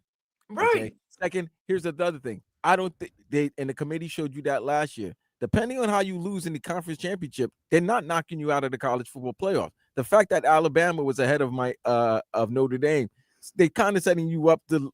They already beat Georgia. If they beat Georgia twice, cool. They could go as high as 5 or maybe have a first round bye. Yeah. I don't think they're going to be. I don't but think if they lose to Georgia, they're out. I don't think they're going to be out of the college football playoff. They don't penalize you for getting to the conference championship. Well, they got 3 losses though. And one would be to the SEC champion. They're not. I don't think they're going to penalize them. If neither Miami and Notre Dame, if neither Notre Dame or Miami make the college football playoffs, right? Say BYU does win it, right? You know they're going to play each other again for what, a bowl? In a bowl. They got a game next year. I don't know if that's going to be the case. I mean, that's probably the most likely matchup would be 11 versus 12 because, heck, where are you going to put them? So, yeah. I think all we got to do, we're rooting for Texas Tech to beat. Well, that'd be a great trophy to have. You got a Pop-Tart toaster for beating Notre Dame again. I mean, it doesn't I get all of your anger. I get all of your why isn't Miami above. I get all that. But I also understand they ain't playing the playoff this week. So, I mean, I guess my point is like you guys keep mentioning about all these mechanisms of the conference championship, right? And none of it's reflective of the Canes or Notre Dame. Notre Dame isn't in a conference. The Canes aren't in a conference championship. Their seasons are done. So the entire talk has been from them, well, when the record's the same, then we'll get to that point. And they never did. So now if you want to say you are at that point. You're not. Because if the things fall where they are, so say if Alabama loses or if BYU loses and Texas Tech wins, or you have some of these other conference championships, right, that happen, okay, then when they have to determine who's in the playoff and who's going to actually be in the college football playoff, then I think all these things come into play. But until then, them to just appease everybody and put wherever they need to put them down, it doesn't matter.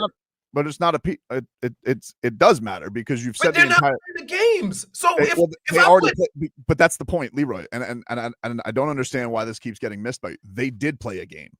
They played a game already.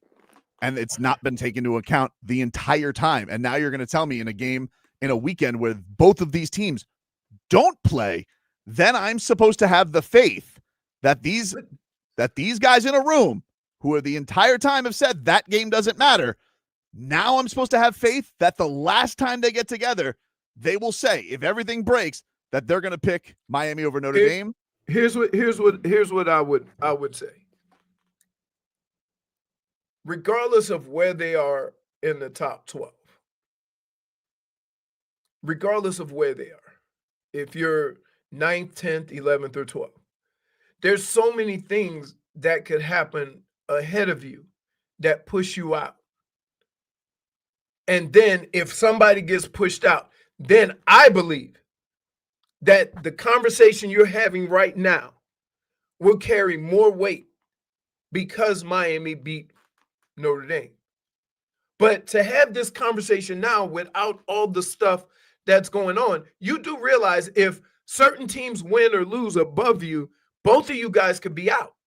but that's not the situation right now. We're not both out. Right. Now. And right now it doesn't matter. Okay. Okay. If I put Miami 9th and put Notre Dame 10th, who's playing in the playoff? Miami should play in the playoff above Notre Dame. Okay. But and could that still happen? They say it will, but they say maybe. Okay, but the guy was kind of fleeting. Like, you just see him on the TV last night. He was kind of like, to have an argument with so much still that has to go on. First of all, if you want to, you really should blame the ACC because I've been talking. Well, their treatment of the ACC. You have a conference that has a 7-5 team in the. I understand. The ACC is a dumbass conference, but also the way they treat the ACC. They act like losing in the ACC is like losing in the Sun Belt.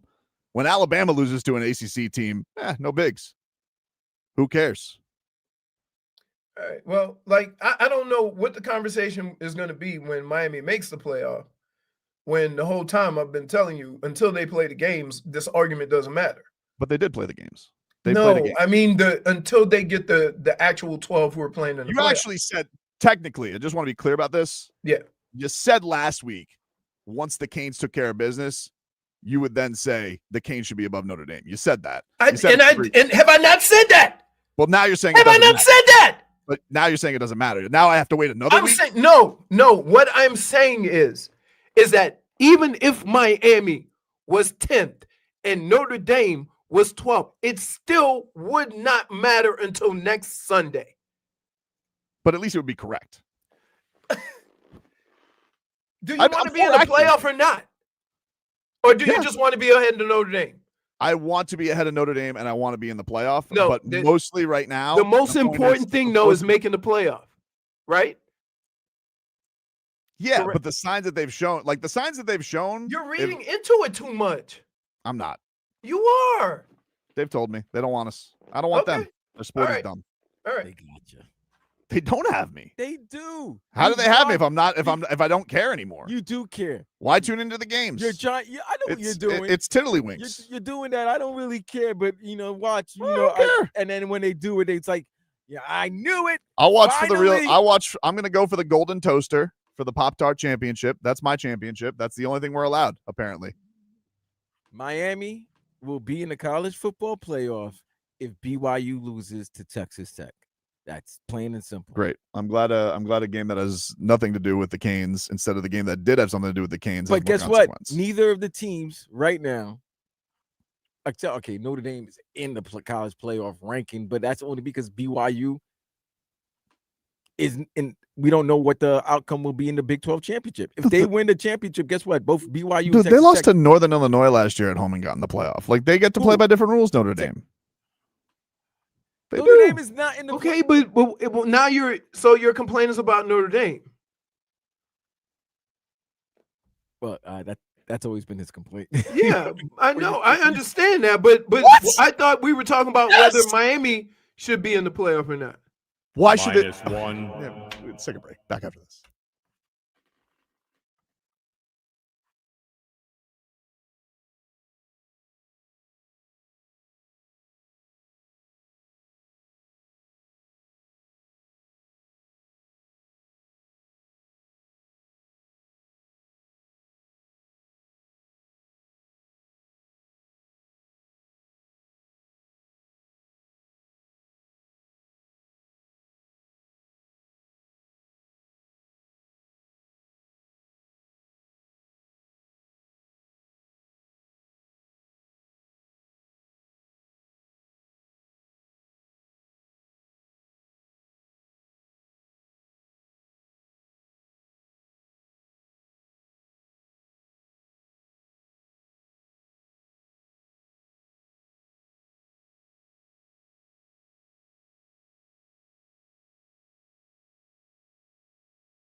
Welcome back. Tobin and Leroy here with you. Can we get a weather update, Leroy, from the fine folks at Chill Zone AC, featuring reliable, rude AC systems? Make your AC great again. Visit chillzoneac.com. Over to my WindowPlex, get my grass cut. I'll tell you, it's mostly sunny. Winds are blowing at about 10 to 15 miles an hour, coming out of the, looks like almost northwest. And I'm gonna say the temperature is about 83 degrees. How do you do? 81 degrees, feels like it's 82. 6 degrees above the average daily high. Wind is blowing 7 miles per hour in the northwest. There you go. He's a golfer, folks. He's a golfer, folks. Hey, headlines. You best believe. Y'all should have saw when we went to the golf tournament, throwing up grass, plotting the distance of the grass blowing, calculating. Yeah. Oh, yeah. Headlines are brought to you by Doral Kia, home of the Pricito, our lowest price. Visit us at Doral Kia or DoralKia.com. Panthers, they lost to the Maple Leafs 4-1. Sam Reinhart at the Lone Cats goal. It was a shorty. It was a shorty. They are now bottom in the conference. Paul Maurice, this is what he had to say on the set of the standings. I don't mind him looking at the standings. Yeah, keep the urgency. We sit here and say we got lots of hockey left, but we've been through situations where we had to crawl back from 9, but that's with the healthy lineup. That's hard to do. So I don't mind them looking at it and have acceptance and perspective. You have to accept where you're at, and that's part of it. We're out on the outside looking in, and we may have a few games in hand, but we got to win those games in hand. And then the perspective is that you know, we've got to crawl out of this. We're not going to turn this thing. We're not going to turn to a full sprint. We just don't have that. All right. He was pissed on the bench last night. You can see it's even getting him. I think it's a more frustration when you realize that what you have isn't working, and the only way it's going to start working is when your guys come back and there's no real indication of when, and you got to try to hang in there however you can, and it just gets frustrating. I can imagine. Yeah, I mean, it's a weird year too. Usually I think they get a little break around Christmas. They're compressed right now because I think they got the Olympics. So I think the holiday schedule is a little different. So getting all the games in, and maybe that break will help. Yeah, if it's not too late. It's not too late. I mean, I'm never going to put it past this team to go on to like a 10 yeah, game of course. run. They're a champion. They're a champion that's been through everything. They've gone to an 8 seed and gotten to the cup. They've done it as on the road. They've done it as the favorite. Last year the damn Lightning were the betting favorite to open up this year. Idiot betting, stupid Vegas. But and these Lightning, stupid John Pooper on top of the conference right now. Hate him. Smug John Pooper. You're ornery today, man. Yeah. I just don't like him. I mean, just ornery at everything, man. I've never liked him. I could, the Canes could be ranked number 1 today. I would still be mad at John Pooper. Guy brings up goons from the minors. He's like a mob boss. Heat are back in action tonight. They take on the Dallas Mavericks at 8:30. Norm Powell has an ankle injury, but he is questionable. Pelle Larsson, MRI revealed a toe sprain. He's also questionable, not ruled out. And Keyshawn Johnson, questionable. He was sick. So we'll see what's up with that, with the Miami Hurricanes. He got 2025 bubble guts. I don't know what happened to him. I don't know what happened to him. Yeah, this was his. We actually have his stomach mic'd up.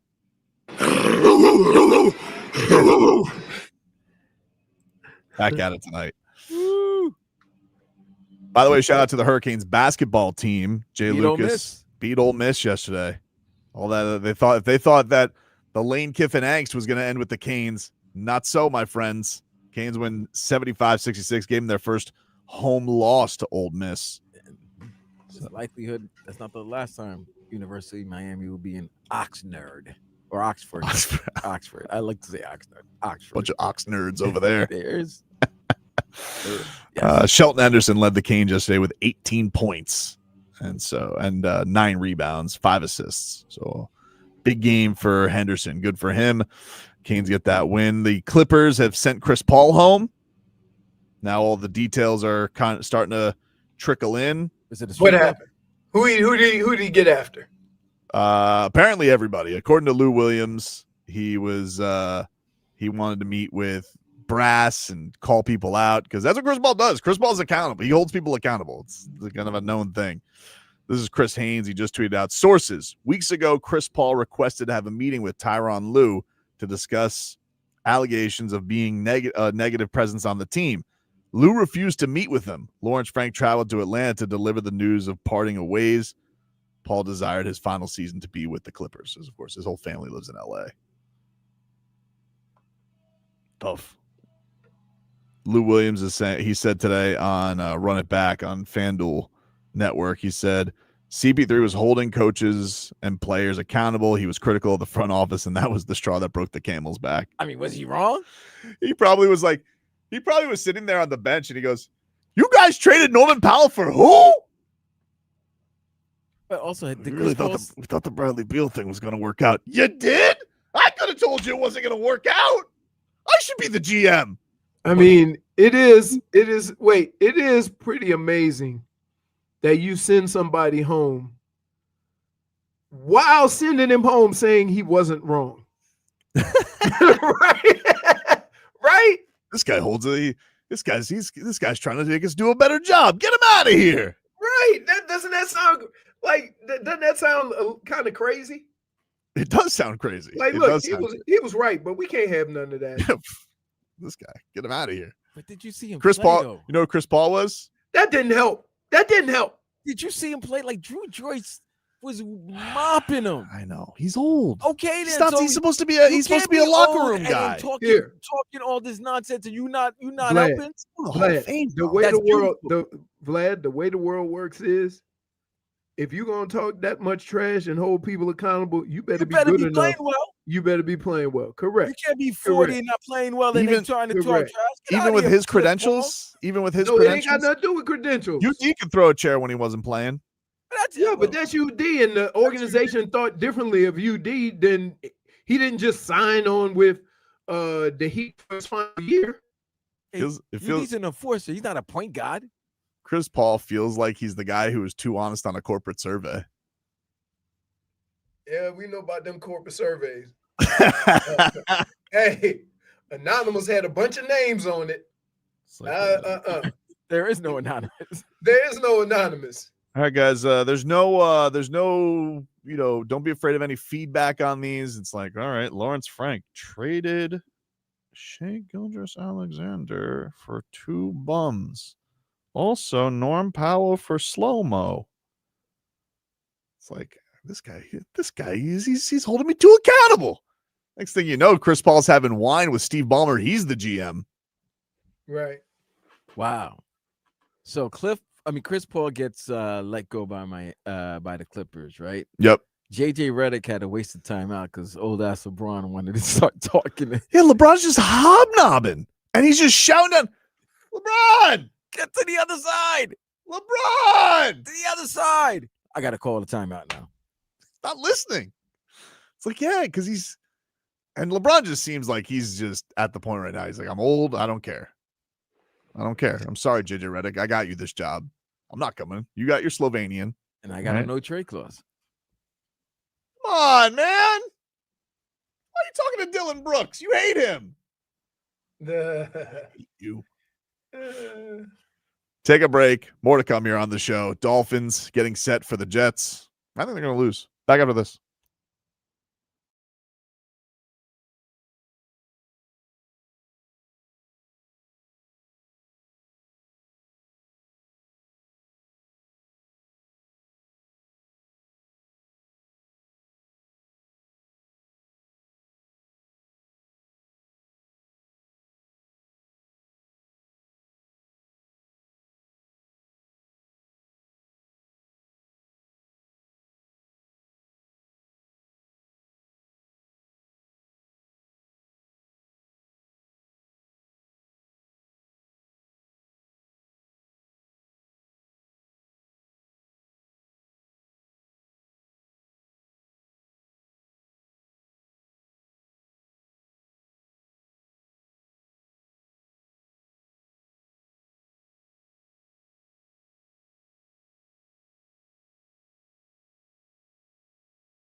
This Mike McDaniel just be talking, dude.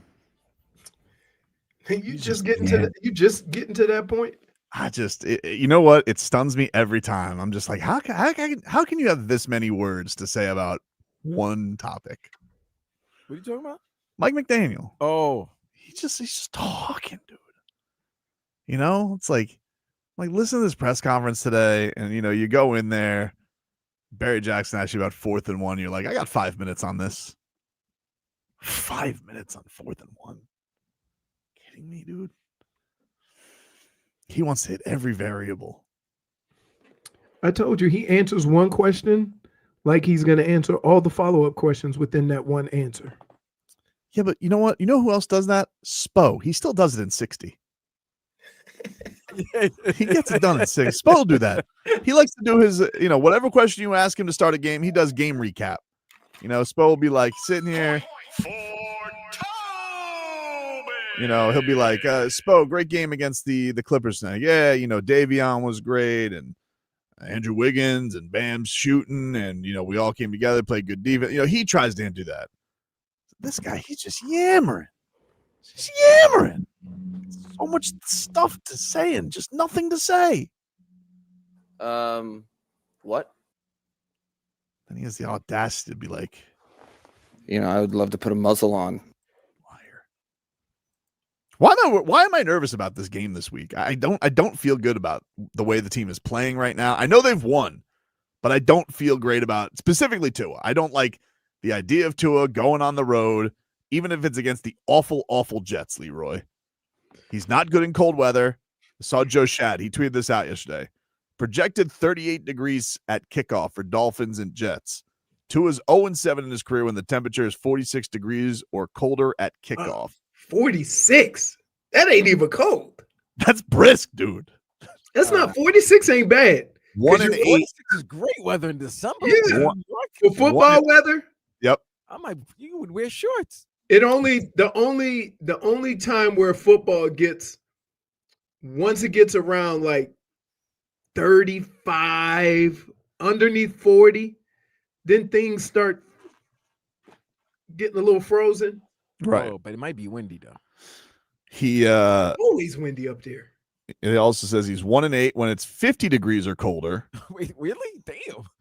What's he, a 69 degrees guy? Tua has won twice at the Jets in late November. He's 6-0 versus the Jets in his career. Miami's 7-0 in games that Tua has appeared against the Jets. He made his debut against the Jets. Remember that? Like he was in for like 2 snaps. I was there. Were you? Yeah. That was a COVID year. There was no fans. Well, there was hardly fans in attendance. And he came in, I think it was like 22-0 or 28-0. And he took over for Fitzpatrick. And then after the game, that was the picture when he went back on the field. And he's sitting down, right? Yeah. Sitting down, thinking about his injuries. Yeah. See, that's the thing, man. Like the one thing with Tua that you are worried about is, Leroy made the point about when he was drafted about the injuries. And the thing that's tough is, you just wonder if he's aging faster. Like, it's just that, like, he had the hip injuries last year, and you wonder about that tread on the tire. Like, he just, like, I genuinely just don't think. I don't know. He just doesn't. He hasn't looked the same, and I do wonder if it's just like, has this stuff caught up with him? Because he's always been like he's had to put his body into his throws. And want me to tell you what the problem is? Sure. Yeah, people don't want to hear this, and it sounds mean and crass, but this is the deal.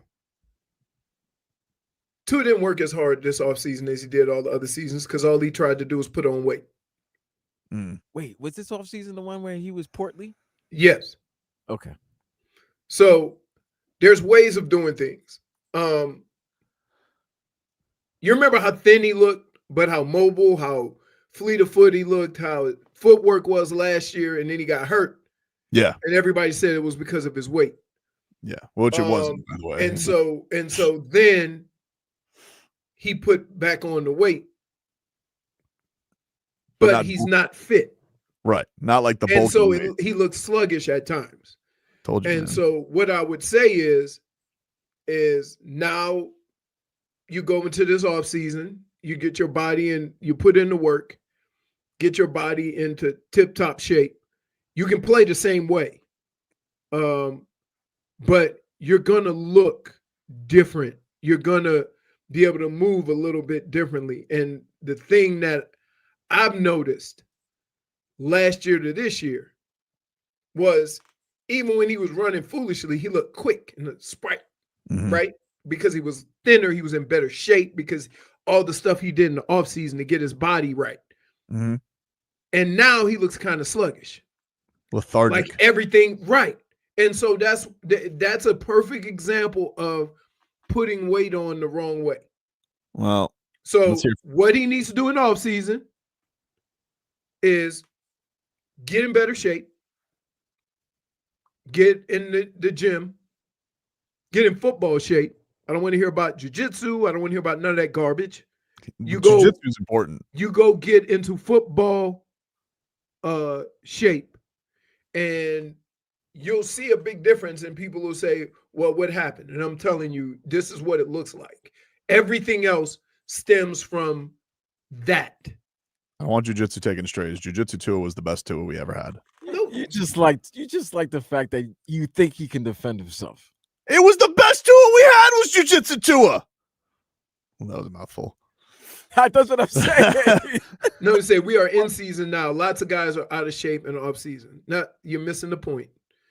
Sometimes it doesn't just happen to Tua. A lot of guys who asked to put on weight don't put it on the right way, and it makes them lethargic and slow. I mean, we did see. I mean, I'm not boiling it down to like 3 videos, but we did see plenty of videos of Tua seeming to party this offseason.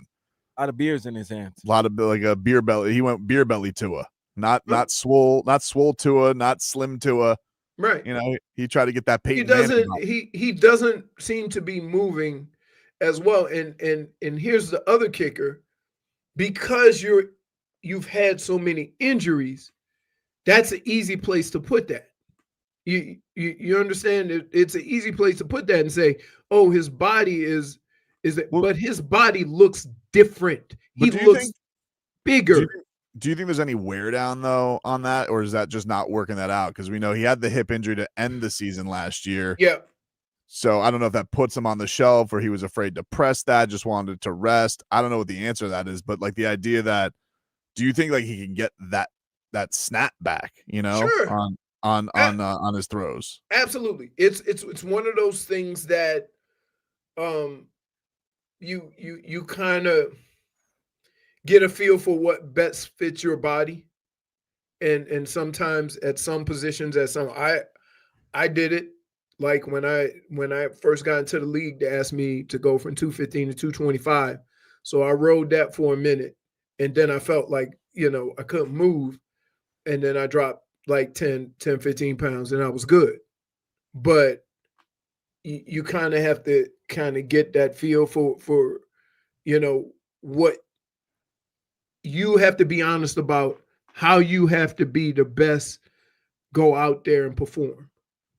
And you can and it's easy to take what Tua's going through and put it around, his injuries. But a lot of the stuff that you see doesn't really have a lot to do with injuries, but he just looks like a big donut out there. Right? He just doesn't have the same, like even when he throws the ball, right? Ain't nothing ever was wrong with his arm. But even when he throws arm, just getting his body in position and being able to rip it, like it looks a little sluggish. I never thought that Leroy would call out what we're all seeing. What do you mean? Very interesting. I mean, I'm not calling out anything. Ladies and gentlemen. No, this is interesting. This week, Tobin,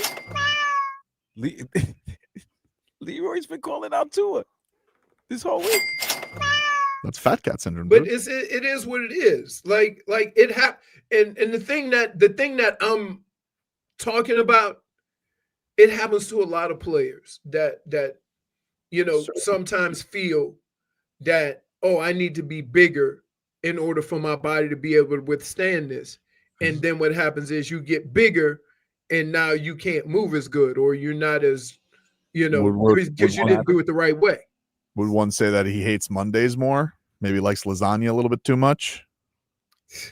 That's fat cat syndrome. Especially now that you're paid. 53 million's coming no matter what. I got you. He suffered from. I would just say, like, gaining weight doesn't enable you to take hits. What enables you to take hits is how you put the placement of your body when you're going to get hit. Mm-hmm. More than anything, you could be 270. If you get hit in the donut like that, you going night-night. I mean, that's the donut. I know, right? There's But a hole. but Tua getting banged up ain't have nothing to do with, you know, what size he was. His head was the same damn size. That's fair. Speaking of donuts, by the way, what happened to the tooth? Well, tooth What update. happened yesterday? I need a little more update about something. I was eating a munchkin, and then I felt something firm in my mouth, and I'm like, donuts don't have tooth came out. So I tried to dust it off and put it back in, but it came out again. Flat. It was a whole molar. It was a big one. Oh my God. So I have an appointment tomorrow at 9:00. So the tooth is securely stored away. Yeah, in my mouth. You put it back? Yeah. Did you rinse it at least? Yeah, no, I cleaned it off. I put the little mouthwash and the tooth cleaner. Like, put it in Ziploc, man. No, I'm scared of losing. Because guess what? When I got home, when I reached into my little bag and tried to take it out of the cup, it fell in my bag. I'm like, no, I'm not. I'm gonna lose this too. And you know, you get a crown, that's $1,000. I didn't really have issue with you putting it back. I just wanted you to at least mouthwash it. And yeah, no, I got it. I got it good. I got it good. There's a good chance you might lose it again in your mouth. No, it's in there pretty good. You might want to, just careful when you sleep. No, I slept with it last night. How do you think I'm sleeping, dude? I don't know, dude. Like, I swallow my tooth. Sitting here judging me. You're the one who lost the tooth in a munchkin. Yeah, you let a munchkin take your tooth out. I don't know, dude. What flavor were they? Pumpkin spice? No, blueberry. Blueberry. When we come back, we'll play our favorite Wednesday game, Rats Off a Ship, with music.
Oh, welcome back, everybody. Welcome back. It is Tobin and Leroy here with you on FM 104.3 WQAM. Time to get to our favorite Wednesday game. Rats off a ship.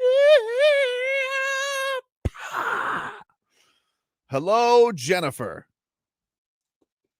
Hello. Oh, I know you're gonna go after. What is she wearing? What is she wearing? Look at the color. It reminds me of a certain team. Sorry, no, it's not. It is Oh, not wow. Yeah, it does a little. It did look a little Notre Dame-y. Hey, She's You know. Irish. -1. She's I'm Canadian. not Leroy. I'm not Leroy.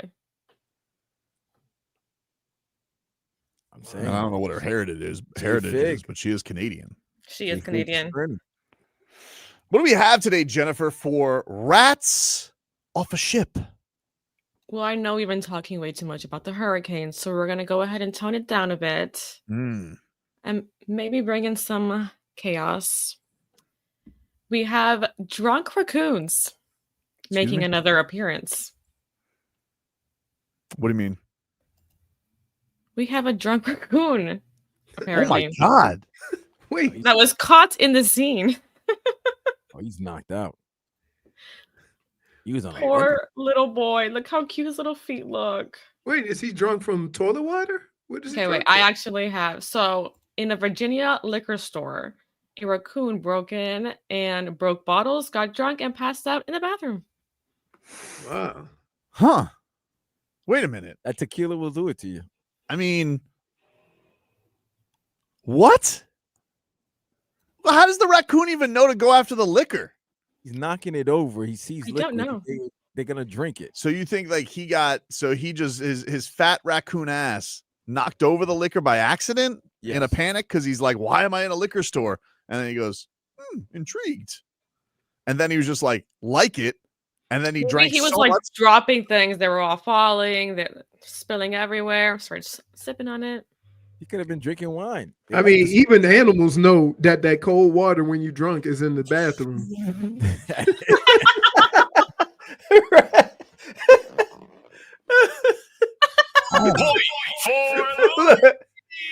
Look, notice there's no water in the toilet. I feel so bad for I them. don't know if we could see it. I can don't see know. the spilled bottles in the background. Is Yeah. that photos from the scene of the crime?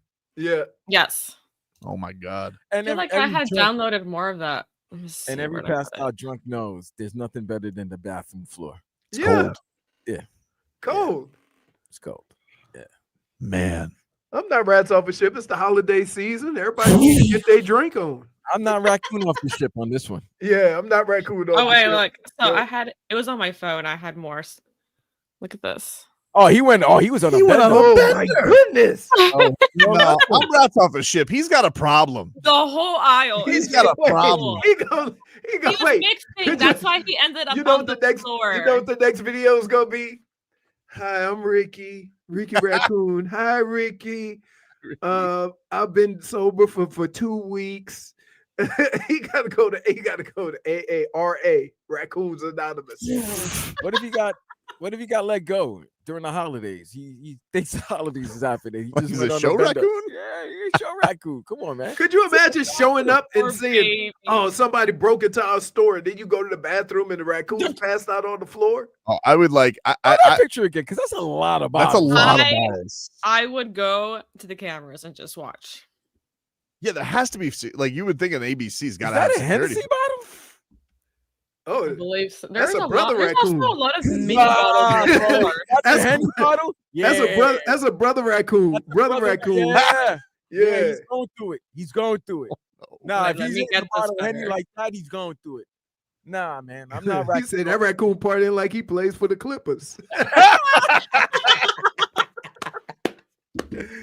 Maybe that was Chris Paul.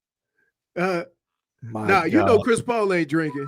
Point for Because that raccoon didn't have a beard, so I can't say that was James Harden. So we've Right, I had I think in the history of this show, we've had a raccoon addicted to crack, and now we Yeah. have an alcoholic raccoon. In a wait, in a NASCAR car. Oh yeah, the lady, the old A lady. DIY NASCAR car. My Look at that. Look at that. Jeez. That's Tanqueray. You're not supposed to miss brown and white liquor. He ran the gamut. Oh yeah, man. I think the white liquor. See, all the brown bottles are still. He ain't break no brown bottles. He's like, what is this mixer? I don't need that. Nah, what is all the way in the back? That's a big puddle. Yeah. Let me see if I can zoom in on my phone. He was looking for that Crown Royal, I think. That Crown. Mm-hmm. There's a brother, man. No, I'm telling you, he only drank. Look, he only bust open the clear bottles. No, I think it was all brown liquor because if you look at the shelves, it's all brown. Right. It's all brown. Look at the shelves. Yeah. Yeah, All it could have brown. been some. It could have been like some Irish. Yeah, whiskey. but none of those. Yeah, that's true. That's true. Because look, at none of the brown bottles are busted though. But Isn't that super the whole brown aisle. of Jameson? Isn't that Jameson? Jameson is in green bottle. Yeah. Yeah, that green. Oh, so there he is. Mm. Yeah. Yeah. That little so drunk. He's Irish. It was the Colin McGregor raccoon. He's the Conor McGregor raccoon. I need an update on this. You think before he passed out, he's like, your wife was in my DMs. It makes a lot of sense. It makes a lot of sense now. Irish, what was it? Jameson? Passed out in the bathroom? Yep. What do you do in the bathroom? Yak it up. Not only that. Yeah, yo. That booger sugar. Then you pass out. Cuts it up with those little paws. Cuts it up with those little paws. What do you think his last words were before he just figured that he's going to succumb to the liquor? like, oh my goodness. I wonder what they did when they found him. I feel so bad for that raccoon. Why? I He look happy. hope he's okay. Like, imagine how. Okay, think about us. How we wake up on the day after. Imagine that poor little baby. Man. And I imagine the only bad thing about it is he by Will himself. it wake up? He by Do they, himself. do they let him back into the wild, or does he become a zoo raccoon? What happens to him? They have Do you, raccoons at zoos? I didn't Wait even a know. minute. They do. What if he enjoyed himself? He's gonna come back. Yeah. Yeah, he gonna bring friends next time. Bring friends. Hey, He man, already like, marked come his to the spot. territory. He's coming back. They got that good stuff over here. Yeah. What else we got for rats off a ship, Jennifer? We got Tyler Hero and Norman Powell both scoring over 20 tonight versus the Mavs. All right. Well, checking Hard Rock. Their over-unders. Tyler Hero's 21.5 tonight. Norm is 20.5 tonight. Jump on the 20.5. I would say it depends because, like, how much work Tyler doing on the other end? Well, because he's got Cooper Flag, right? He's not guarding you. I think Wiggins will be guarding Cooper. Or they gonna go with the zone. Well, it'll be That's interesting. you know the zone is code for. Let's hide Tyler. Yeah, they're not gonna. I mean, they'll throw Mixon from time to time. I mean, and the other thing is, he's not going to be in the interesting thing. And I don't know if this will keep up, but the last time he was the first guy out, and then he kind of runs with the bench. Right. So he was just a token starter. Yeah, but his group was right. It felt like that's just the first game. I don't know. We'll see if Spo keeps Right. going that way. But I got you. And then it might be interesting tonight because we talked about AD being back, so they may throw Kalel and Bam out there together. We'll see.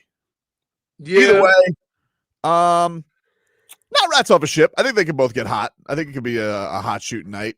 Dallas is not no great shakes, even though they've been playing better. I'm not rats off a ship because of what Tobin just said. That Tyler mostly been running with the second group. Rats off So the ship. when all those guys leave and Cooper Flag go to the bench and then they put Tyler in, he gonna cook. This guy says, develop young players, but Spo wants Powell to stay starting at age 33. I don't know why. He's been their best player. 33 is not. I don't understand. Look around the league and see how many 35, 36-year-olds making $50 million a year. What are you talking about? I mean, I feel like if you're going to have that argument, I feel like you'd have that argument for Wiggins. Not even that I agree with that argument, but taking Norman Powell out, I don't know. That's Wait, just but Wiggins, like, how you I'm going not to take saying Wiggins wait, out? I'm just saying if you're taking that argument and you're saying development over veteran, but you're not taking Norm Powell out, dude. The guy's been killing. You're not taking Norm out. You're not taking You're not taking Wiggins out. And I'm going to tell you what.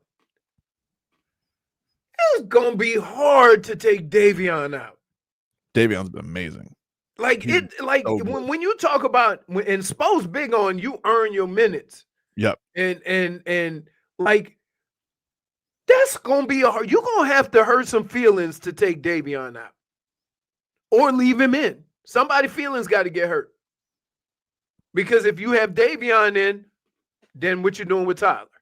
If you put Tyler in, then what you doing with Davion?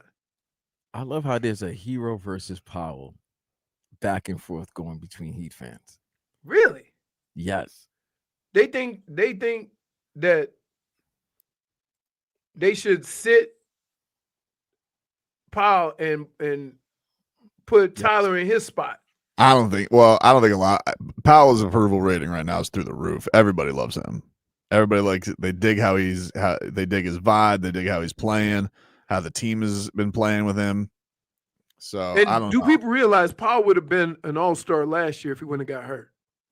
Easily. Powell probably should have. No, Powell probably should have been anyway.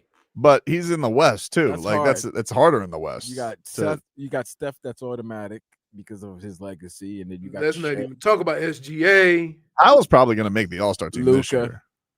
He's probably going to be the Heat's rep. Him or Bam, one of the two. But that's gonna be tough because you got Jalen Brunson, you got Mitchell, you got Jaylen Brown. He can't be denied though. He's been playing. I don't think he should be denied, but he's playing it. He's playing insane, and there's no. But you know what? The coaches will probably vote him in because they know his coaches will put him in, and they'll put him in because they'll say he should have got in last year. However, the way the Heat are playing, they should have 2 All-Stars. I hope they don't cancel each other. It's gonna be tough to get 2 All-Stars, I think, though. So then, if that's the case, because the East because there's been a lot of good teams in the East. Like I think of you got to. I think if anybody gets 2 All-Stars, it's gonna be the Pistons. It's probably gonna be Dern and Cade or the Knicks. Oh yeah, I can see the Knicks too. But like I think that the East has been so that like the Toronto's getting an All-Star for sure. Wait a minute. As bad as Maxey should be an All-Star. Yeah, Maxey for sure. Yeah, man, Maxey's been killing it. Cade is an All-Star. Brunson is an All-Star, and Mitchell's an All-Star. So now you're looking at Jaylen Brown, who's going to get the Boston love. And what are they doing this year? Because it's World, right? Like, do they got to do some wacky stuff with that? It's like 2. So Yakachonis is an All-Star? No. No, none of your favorites are going to be All-Star. No Pele, no. But wait, think about this: Pele should be an intangibles All-Star, dude. Are they doing Europe or are they doing American? I think it's World. It's World because think about all the Canadians. I think they're doing. Are they doing like round robin again? I think it's East, West, World. Yes, it's East versus. And then there's another team. I don't know what the other team is. You know what? I've given up on the NBA All-Star game. Like, what have you given up more? The NBA All-Star game or this college football playoff rankings? You've given up on a lot of stuff. I've given up more on the NBA All-Star game. So, yeah, because you know why? Because they haven't voted, and all your anger and stuff doesn't matter until they pick the 12 teams. D Wade said his idea was do a Pro Bowl thing where he thinks that they should do the All-Star game after the season. And I was thinking about that. I was like, man, I feel like no one's going to show up to that.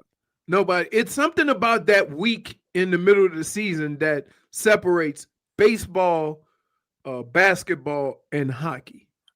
People want to do things in the middle of February. Yeah.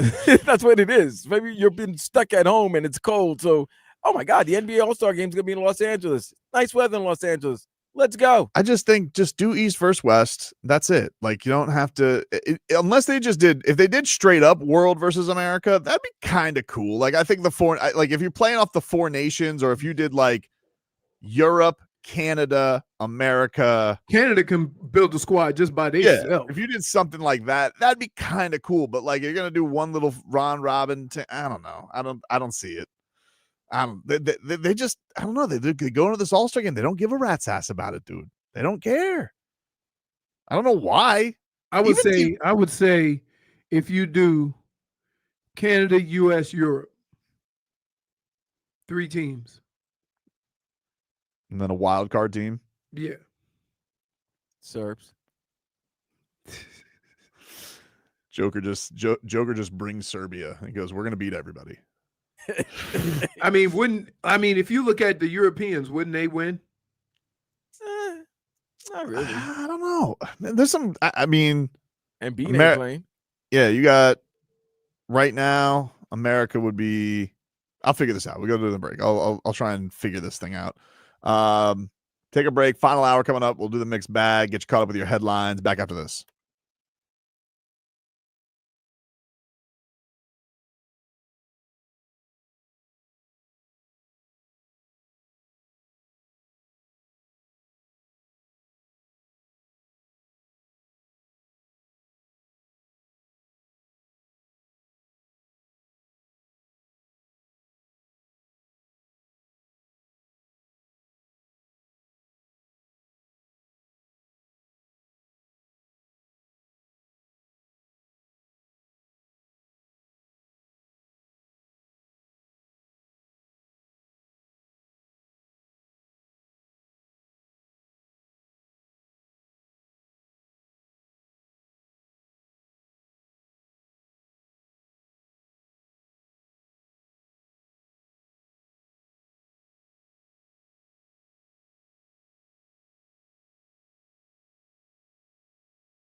All right, welcome back, everybody.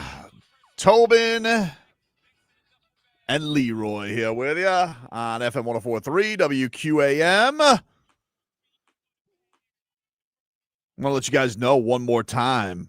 We got some tickets, Leroy, that you can win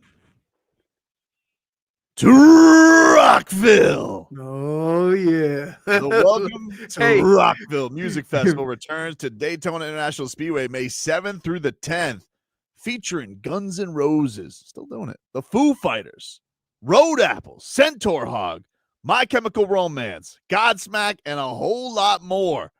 We got your chance to win tickets. You guys can get a pass for all 4 days. Just text the word mayhem to 20357. MAYHEM, mayhem, to 20357. For more information, go to WQAM.com. Tickets are also available at welcome to Rockville, 1R.com. It's a text contest. Messages and data rates may apply. Don't text and drive. You really had to say Rockville 1R? Well, because I just want people to know it's just 1R. That's how it's pronounced, but just 1R in Rockville. Name a word that starts with RR. Clarifying for everybody. It has a great lineup, by the way, so people should go and get tickets. I'm just saying. Nick T says, are the show ponies going to be there? Show pony. Crazy, man. This is a wild one. So let's get to our headlines, brought to you by Doral Kia, home of the Pricito, our lowest price. Visit us at Doral Kia or DoralKia.com. The Miami Hurricanes had 19 players make all-ACC teams, including 4 on the first team. Malachi Toney, Akheem Mesidor, Rueben Bain among those, and Francis Mauigoa. So those are your first teamers. They're good. They're good. Oh, yeah. Something tells me they'll all be playing on Sundays. Something tells me. Sooner than others. Malachi got 2 more years. Whew. He's incredible. You guys see this Giants first round pick Abdul Carter got benched? Yeah, was he late or something? No. Well, His and when asked what happened, he just said, "Bleep happens." He then was here with that's an unfounded rumor, is it not, Vlad? Listen, the fact that the rumor is there, I'm believing it. Why? You can't just do that. Just Wait. So I haven't heard. Okay. So please tell me the rumor. The thing that flew around Twitter and caught like wildfire. Instead of watching X's and O's, he was watching Triple X. He was watching Triple X. And then apparently his Bluetooth didn't connect and that the speaker went too loud and he was watching naughty pictures in the meeting. Now, he denies this, and it's all just been told that it was tardiness that was the reason for him not that he missed a drive, that they benched him. But nobody believes him now. But this is the thing, Vlad. If something goes hilariously viral on Twitter, like on NBA Central, then we just run with the fake story. What if he wasn't watching porn in the meeting? The fact that you've had a history in your rookie year of doing things very immaturely, okay? You've been late and been benched to start games because of being immature. What makes me, the guy who's just been hearing nothing but these stories about you, not believe that you were caught watching Triple X during a team meeting? Why would you even want to watch porn during a team meeting? I don't know. Sometimes people get sent things in a group chat that says, and well, then that's not his fault if somebody was making a jokey joke. But it says NSFW. He was at work. What if it wasn't safe for him to watch? What if Brian Burns sent him a video and he goes, "Well, stupid rookie opened it up. Watch this." Guess what? He got burnt. Like that's probably what the jokey jokes are, in 2025. Abdul Carter has rubbed people the wrong way, no pun intended. And here's the problem. I'm not shocked. The problem is that when you do a whole lot of other foolishness, right? Everything seems to get people to react that way, right? So by itself, everybody would just laugh and say, hey, Rook, what the hell are you doing, right?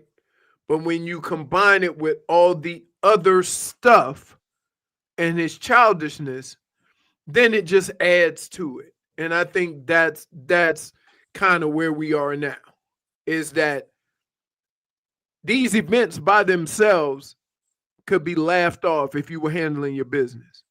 But doing other stuff and not being a professional, then this just adds to it. And now people are starting to get like, this is getting carried away. Were you always like flummoxed by people who couldn't take care of their business? I know like you had the thing with Lombardi when you were young, but were you ever just completely lost? Because I always think that's, people would find that crazy, that like when you get from the college to the pros, how hard it is just, I guess, to stay on task with this stuff. Here's the difference between me when I was a rookie. I never screwed up a play. I never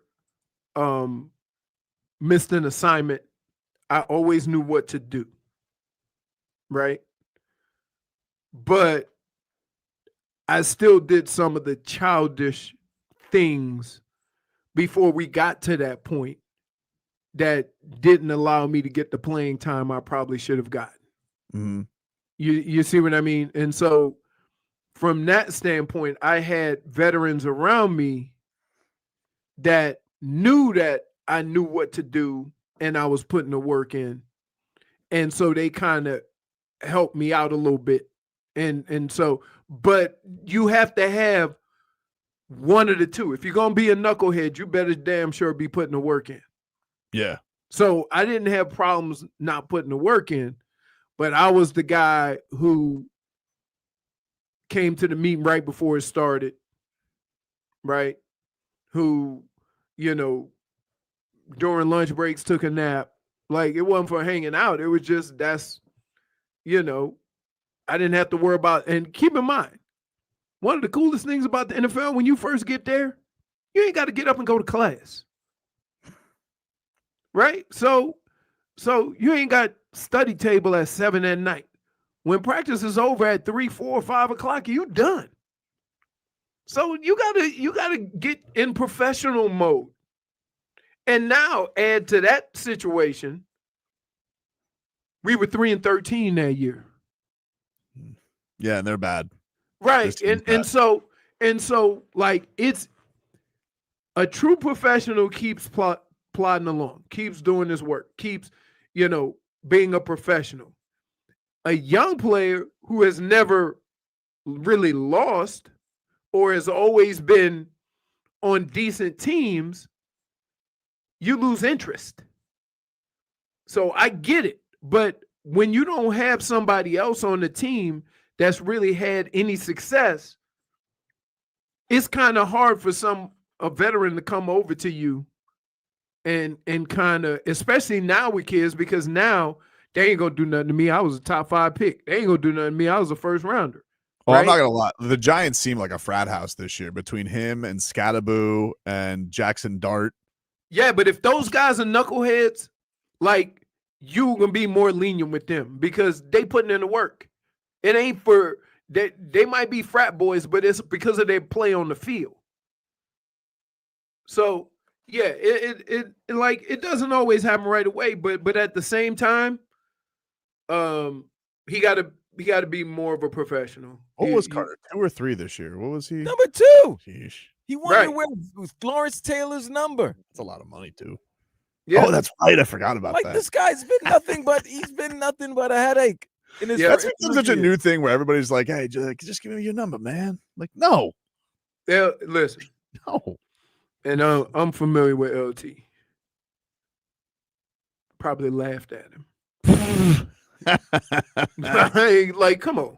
And now this guy's watching. He would, and I would tell you, LT would be insulted that a person that don't have 1 sack in the NFL thinks he's worthy of wearing the number 56. We'll take a break. More to come here on the show. Back after this.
All right, welcome back, everybody.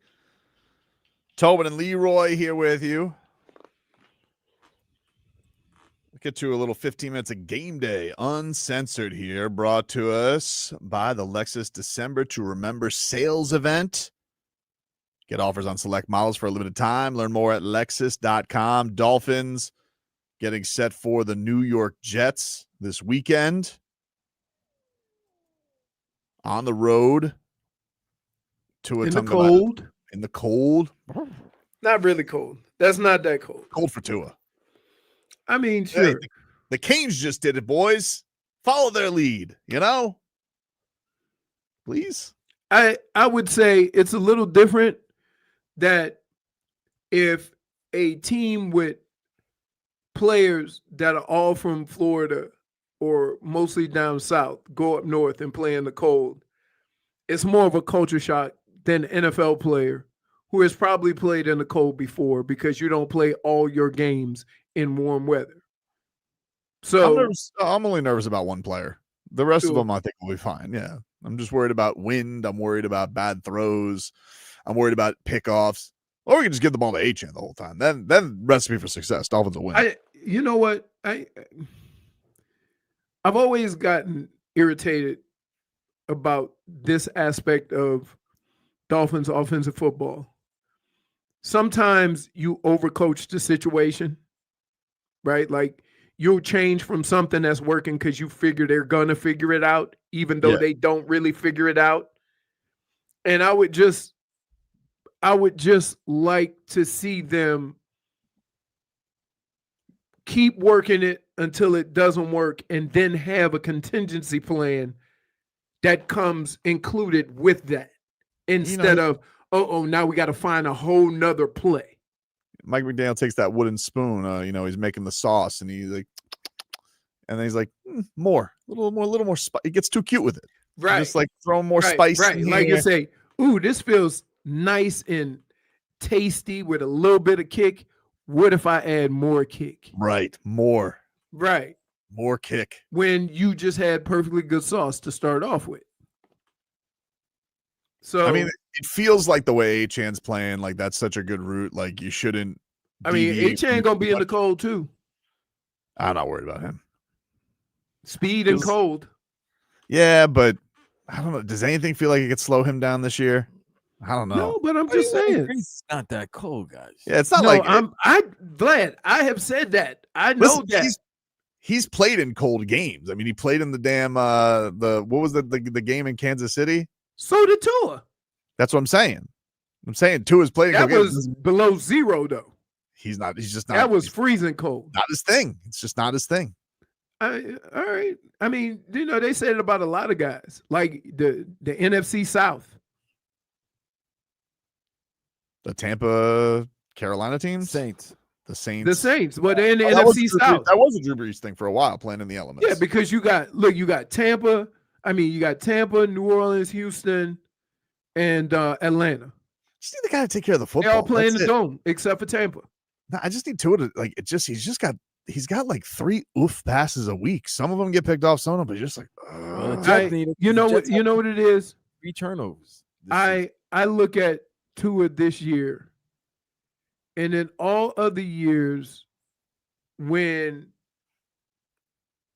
his first, read didn't work, he would just go somewhere else. Just methodically go through it. Now, if that first throw isn't there, it looks like his feet get all crazy and he looks hyperventilating and it looks like then everything gets rushed and I wish, because one of the things that I've said about everybody talking about Tua getting hurt, the one thing that drove me crazy was this. I don't care what your situation is. You can't ever go onto the field and not play football.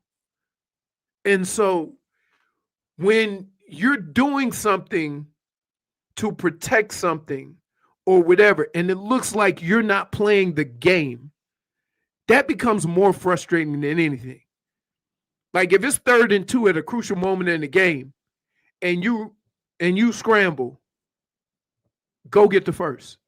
I expect you to play football. And we have to just accept that. And he has to get out of his mind that his main concern is protecting. If he were to hold on to the ball one more second, you could see a guy coming out free.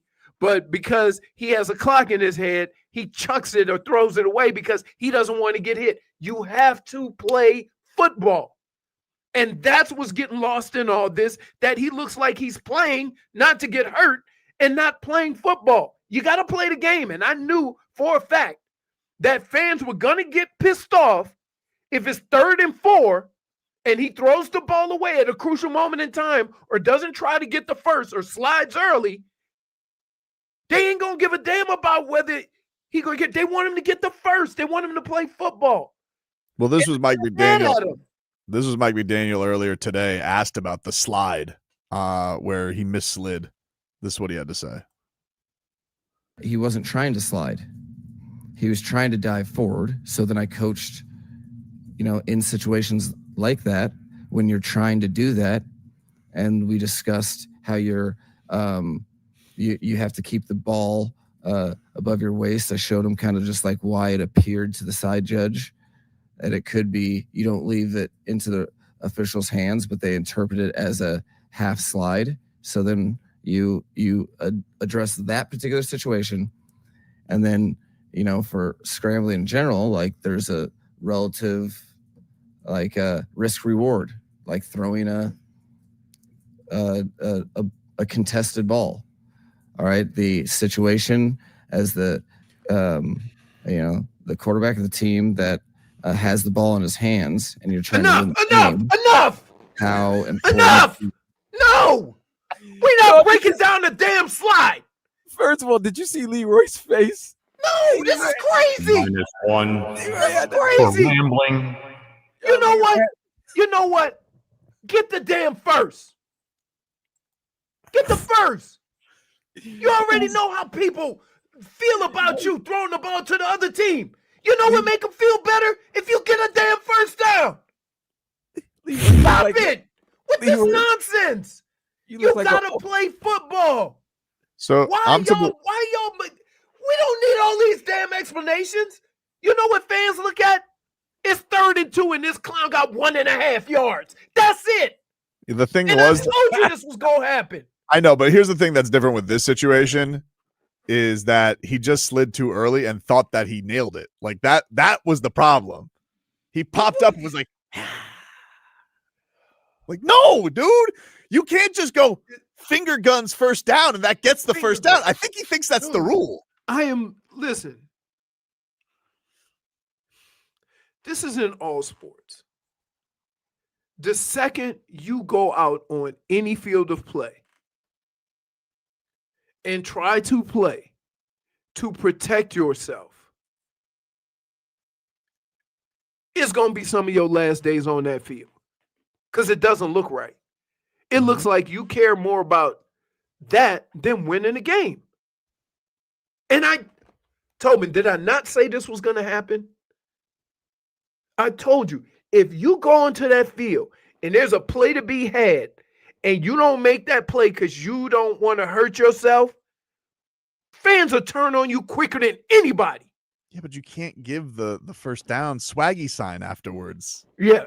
He thought he nailed it. Yeah, he thought he nailed it. He started celebrating, and it was like, nah, you're short. You know what's funny? Literally, what's crazy? Speaking. What's crazy is when Tua first got the job at quarterback, he was refreshed. He didn't have, all that negativity around him. He had a coach that felt positive about him. And he went out and just played football. And he got banged up a little bit. And he got a couple of concussions. And then everybody started making it about him being healthy for a whole season. And so he started playing that way. Mentally, you can't play. Even if you try to do it, you can never go on the field and think, the most important thing is that I get to live to play another play. No, the most important thing is that you make a play when it's asked of you. the other thing is with him is, and we heard this when he was hurt last year, how angry he was that he had to be out because he's under different circumstances when he had to get hurt. Right. You know, like he's out a Sure. month. Like, you're just like, hey, Tua's out, you're on IR. But again, when Tua got hurt, it wasn't from not playing football. It was not being safe in the confines of playing football. Like, who did you think you were going to run over? Right? So when I say you can still be safe and play football, but first and foremost, you got to play football. Do you know how much he could change fans' minds if this dude went out there and extended a play and made a couple of first downs? Right? How that would change the narrative instead of, oh, somebody's close, slide. Like, it's tough. You Leroy, can't play. You got to play. I know. You got to play the game. If you throw yourself almost barely into DeMar Hamlin and you get taken out for a month, like, and he has a weak heart. You don't even feel like, is there anybody you could stand up for in this? But again, we're talking about two different things. You have to play football while when you get in those situations, understanding when to say when. Game right? awareness. It's like and so for Tua, it just seems like he is more concerned with all the crap that he's heard about being available for 16 weeks. And he's trying so hard to do that, he ain't playing football. We'll take a break, come back, mix things up with the mixed bag, which we put off for a little bit, and including Michael Jordan still milking this damn interview. I told you. Back after this.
All right, welcome back, everybody.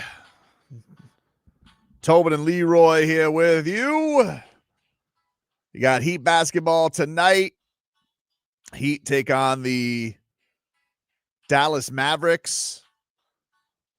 7:15 preheat, so Lala and Tommy Tag will get you ready for all the action and see if he can keep it going, get this road trip off to the right start. Quick road trip, quick 2-gamer, then back home for the Kings. Oh, by the way, of those Kings tickets, let's give those away. J-Fit, what ticket? Who should we give those away to? What caller number? We can give it away to caller number 4. Caller number 4 to 305-567-0560. Caller 4 to 305-567-0560 will win a pair of tickets to Heat and Kings on Saturday night. Caller 4 to 305-567-0560 will win Heat and Kings tickets. Mixed bag. Paul Maurice talking about his team and says, listen, we can't just wait for everybody to return. We got to get this puppy going. Well, the two are separate, right? The two are separate. This is our hockey team. And even if Luce Duran comes back sometime toward the end, nobody else is. So this is what we got. And that's why you have to find a new way to grind and maybe new wins at times and build your confidence in smaller pieces in the game and not look at the record as the forward motion, because you always start playing a little bit better before you start winning. And I think we've had that in our games. We have to have a bit of patience with what we're doing, and then we got to get a little stronger performance out of a few guys because we just don't have the margin for error. All right. Hopefully the Cats can get it picked up. It's not been great. Losses to the struggling Leafs and the Calgary Flames. Oof. Champs are banged up. Speaking of championships, Michael Jordan still milking this interview on NBC, NBA on NBC. It's still going, just him and Tarico, just unveiling it slowly every week. He's got new takes. This was Michael Jordan on too much focus on these commercials. Now it's like it's a prerequisite. Everybody has to have a logo. Everybody has to have a. Why, right? Well, I'm pretty sure I'm part of the reason why everybody tries to get a logo, but brand, right? Brand Jordan. But the thing is that brand is established based on what I did on the basketball court. I didn't put the brand before I put the work. Right. I put the work first, and then the brand evolved based on the work. Right. A lot of times it's different. You see it in every sport, not just basketball, football, baseball. Everybody's walking around with a logo and their hat, and I get it. But whatever I did here is never going to affect what I do on the basketball court. But do you think that's harder now for guys and there's social media and all this stuff? So they got to cut through the clutter here a bit, right? Yeah, that's true. I like to think that if I was playing today, right, I like to think that no matter what, my game is going to validate whatever I try to participate in away from the game. It's really tough for the kids today, and most of them do a great job of navigating what you are talking about. That's as long as you understand that this is always going to be what you're remembered for. Basketball and your love for basketball should always be pure. We would play this game, I've always said this, we would play this game for free. We did. And now we just so happen to get paid for it. Generationally, I like to think that most of the time that people will remember Michael Jordan based on what he did on the basketball court and not always the commercials that he did. I'd like to say something. Do tell. You do realize that didn't Jordan get his shoe contract right out of college? Mm-hmm. Okay. And you remember the movie that made such a big deal out of it, of course, with him being the first guy to get a cut of the shoe and all this, and the Jordan brand came along later in his career. But the shoe deal and the Nike Airs were his signature, and he got it before he played 1 second of NBA basketball.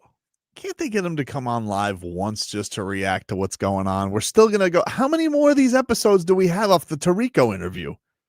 Not that he's not saying anything fine. It's just like this was your rollout. This was. I told you guys. Can they do it? How long No, has it been? No, it's been since August. They did this interview in late August or September. This is ridiculous. And they just they clipped 5 to 7 minute segments, and this is supposed to last you a whole year.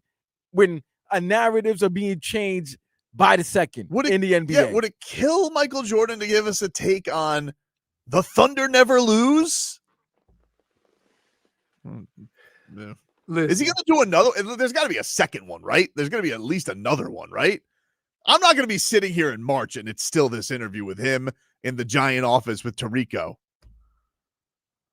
I mean, look, it is Jordan. So I got to know how much you got for this interview. How much do you think you got paid for this interview? I'm just saying, it is Jordan. How much did he get? And Jordan get to go at his own pace, and most people try to stretch it out because it's Jordan. But I think some of his comments and keep in mind that a lot of these shoe companies go after these players and offer them that stuff. Mm-hmm. And they don't get their own shoe right away. First, they get a lucrative shoe deal. Then they get their name shoe, which is the same thing that happened to Jordan. Except Jordan got a shoe right away. Bam Adebayo is a Jordan athlete. Yeah, he does not have the Bams. He wears A1s on the court for Asia Wilson. But he was talking about Davion Mitchell and how good he is at passing the ball. It just makes it easy for him. You know, you're not doing a lot of play calls. You're not trying to figure out, like, who needs the ball. Like, this offense is built for him. Like, we have the number one pace. You know, all of us run, but, like, he's the head of the snake. When Davion gets the ball and he gets up the court, like, it's literally might be 3 dribbles. And that just puts defenses on their heel because, obviously, he can get downhill. He'll shoot a quick layup, and, you know, people got to respect that. So, you know, and then when defense collapse, he just makes it easy. Like, stop on 2 feet and then hit the open person. Can I just say something? Yeah. This show has bred a bunch of knuckleheads. Why? So we listening to Bam talk. Yep. We listen to what he have to say about Davion and giving Davion his flowers and saying how important he is. Dade South. Those aren't prescription. You don't know that he doesn't have prescription glasses, Dade South. I'm just saying. Like, that's what you have to say. That's the show.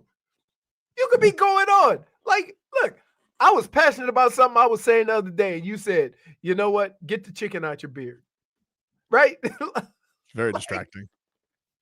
So, Davion Mitchell, this is Heat versus Haters on Twitter. His last 5 games, 47 assists, 9 steals, 7 turnovers. How do you take that off the court? Insane. You can't. Finally, another guy's having a good season is Jordan Brooks. Mike McDaniel, he loves him. It's rare that a quiet, business-like, serious, focused person becomes the, almost the voice of your team. That process is really cool because the quiet guy doesn't talk until people are asking what he has to say. He's doing his job. He's relentless. He's tough. But it's rare you're given the gift of being on a team with a person that's so focused, so tough-minded, so relentless that you can count on his 100% every day. Wow. You want me to break that down for you? Sure. He is one of those guys, those rare guys that leads by example, not with his mouth. End of conversation. End of comments. Next question. Does that about sum it up? When you say somebody's quiet but is a leader, he leads with his actions. Pretty sure he's just chewing glass too. somewhere. I mean, he does have that arm armor on. Been awesome. I don't know whether he's getting ready to look like he could take a bat and bat third with that arm thing on. The Barry Bonds. Yep. That's a show for today, everybody. We appreciate you rascals tuning in, and we will talk to everybody tomorrow.